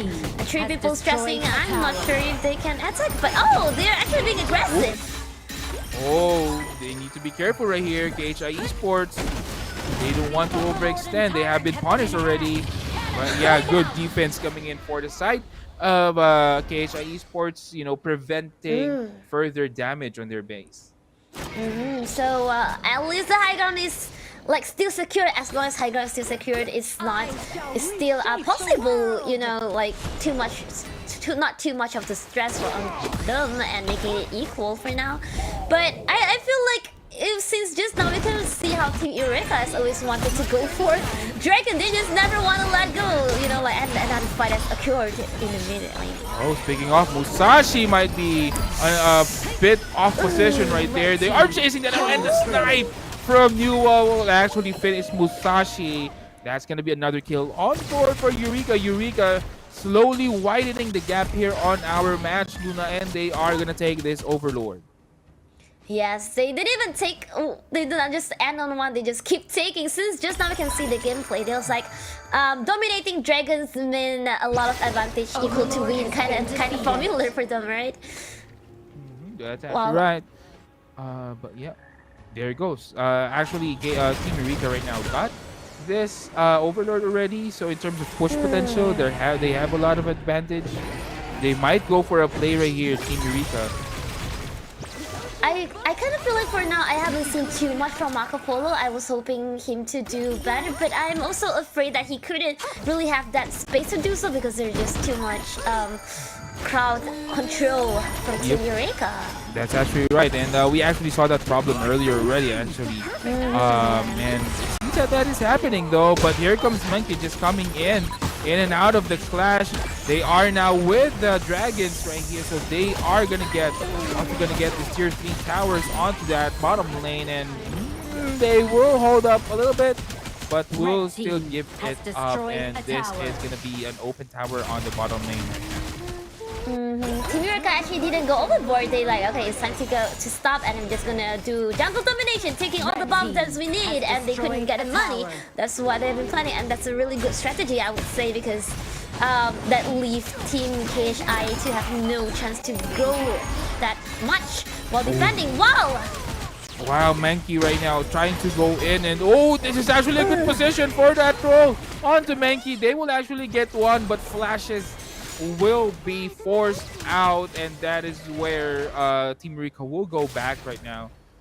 They noticed that the Tyrant is available. They might try to get the Tyrant first before getting back onto KHI Esports base. And Team Eureka now with all the advantage on their hands. If they keep this momentum going and make sure don't go overboard when it's not needed, it feels like it could possibly win a raid for Team Eureka. But I would want to see how KHI get to turn the table again. And look at that, they have caught Lin. Yeah, Xiang Yu.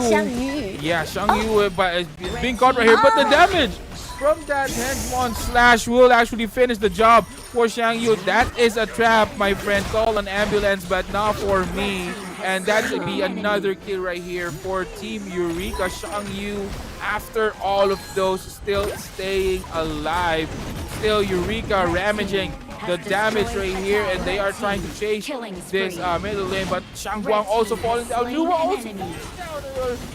Getting a kill as well. 4 down for the side of KHI Esports, and it's just gonna be Doya who will be defending, but not for long.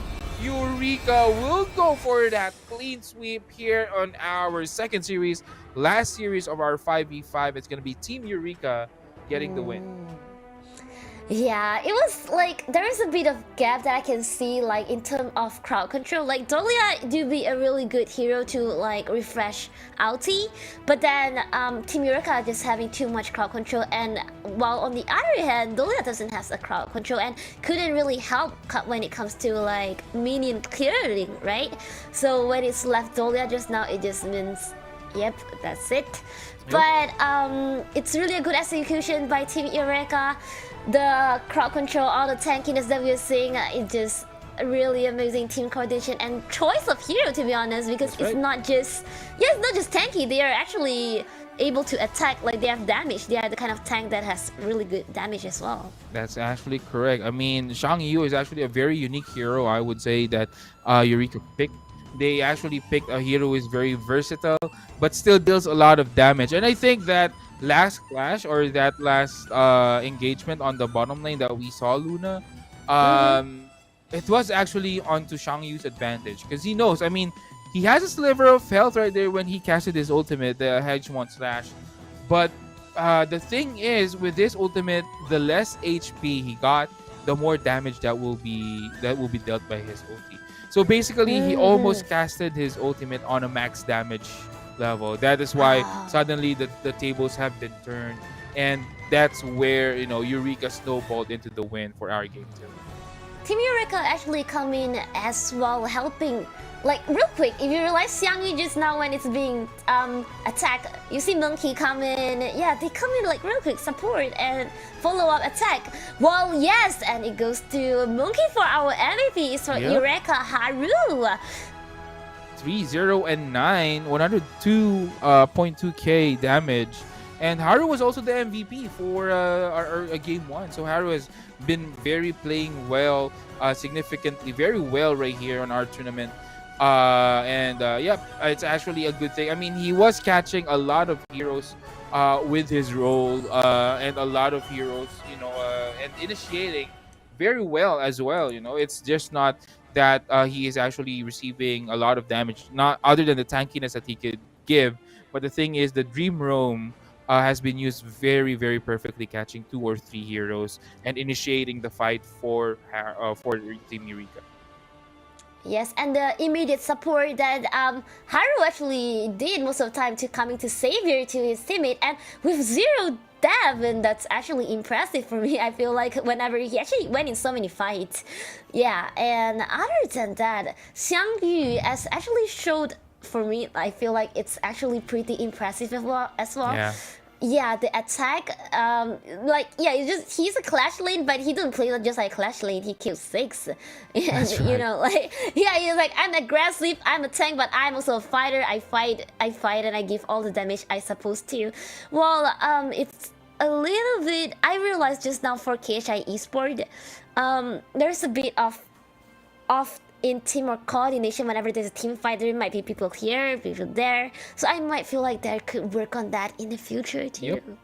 That's actually correct. But on that note, Luna, Team Eureka will be moving forward onto our tournament, and tomorrow will be our second day, basically the semifinals right here, while we see additional information or additional stats for our team. And you would see, you know, Migs 75% team fight participation, also Monkey, and then you have Shangyu as well. And this too, as what I've said earlier, it's actually very nice to play like along a Nuwa, a Shangguang, a Lady Sun if you have these tanky heroes. And I think Team Eureka actually showed how it should be done. Like these three heroes are always in the front line that actually allowed, Darfin and Jare to just simply cast their skills, hit their burst damages, get the kills, even on a chase. This three, the holy trinity of Eureka right here, is just on the front and providing protection onto Team Eureka.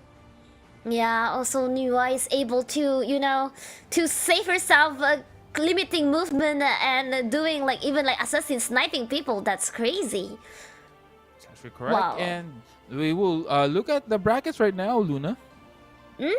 So for our 5v5 tournament bracket, as you can see today, we went through 2 series for 5v5, and there we got No Toxic against 3 Degree Esport, who won today, countering TNT. While on the other hand, just now we have seen KHI Esport fighting with Team Eureka, and Team Eureka at also the same have 2 point and advanced directly with 2-0 to the semi-final, who will be actually fighting with XTG. So that's actually I was really anticipating for Team Eureka versus XTG. Yep, same. These two have been, one of the most experienced team that I see here currently in our tournament. So I'm excited to see how this will actually go. But we will wait until tomorrow for that, Luna. Not also that we will be also having a 1v1 matches for tomorrow. If you guys have missed this 1v1 matches, you missed how excited Luna was, casting this 1v1 matches, mostly on that Shangyu matchup, or not Shangyu, I'm sorry, that mirror matchup. Yeah, Diao Chan matchup, mirror matchup earlier. And yeah, it's gonna be a treat. So maybe if you guys tuned in late to us, tomorrow you still have a chance to actually watch our 1v1 matches.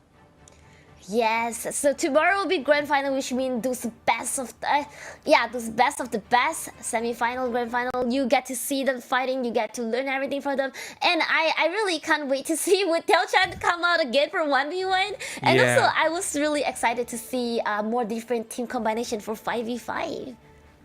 That's correct. Not only that, you might some more anime fights, anime mirror fights. If you're a fan of anime, I think this is the thing to watch for you guys. So there's a lot in store for us for tomorrow, but as of now, we would need to rest, and then when we come back tomorrow, there's gonna be a lot of Honor of Kings action that we could present to you. Any last words for today, Luna? Oh, I feel like it's really interesting to see all this fight. Like, especially it's our first time doing the 1v seeing the 1v1 commentating. So I'm excited for tomorrow, and I bet they are all excited. Also thanks Graham for being a really good commentator today. Yeah. It's been my pleasure. Yeah, the last word for me is that come tomorrow. Yep. Get to feel the boiling of those adrenaline of yours. Yes. That's right. And also, it was fun. It was fun casting with you, Luna, and it was fun, casting for you guys watching on the stream. So we will now end the show. So we will come back tomorrow for more HOK action here on Clash OnAir Cup Season 4. See you guys tomorrow. Bye bye.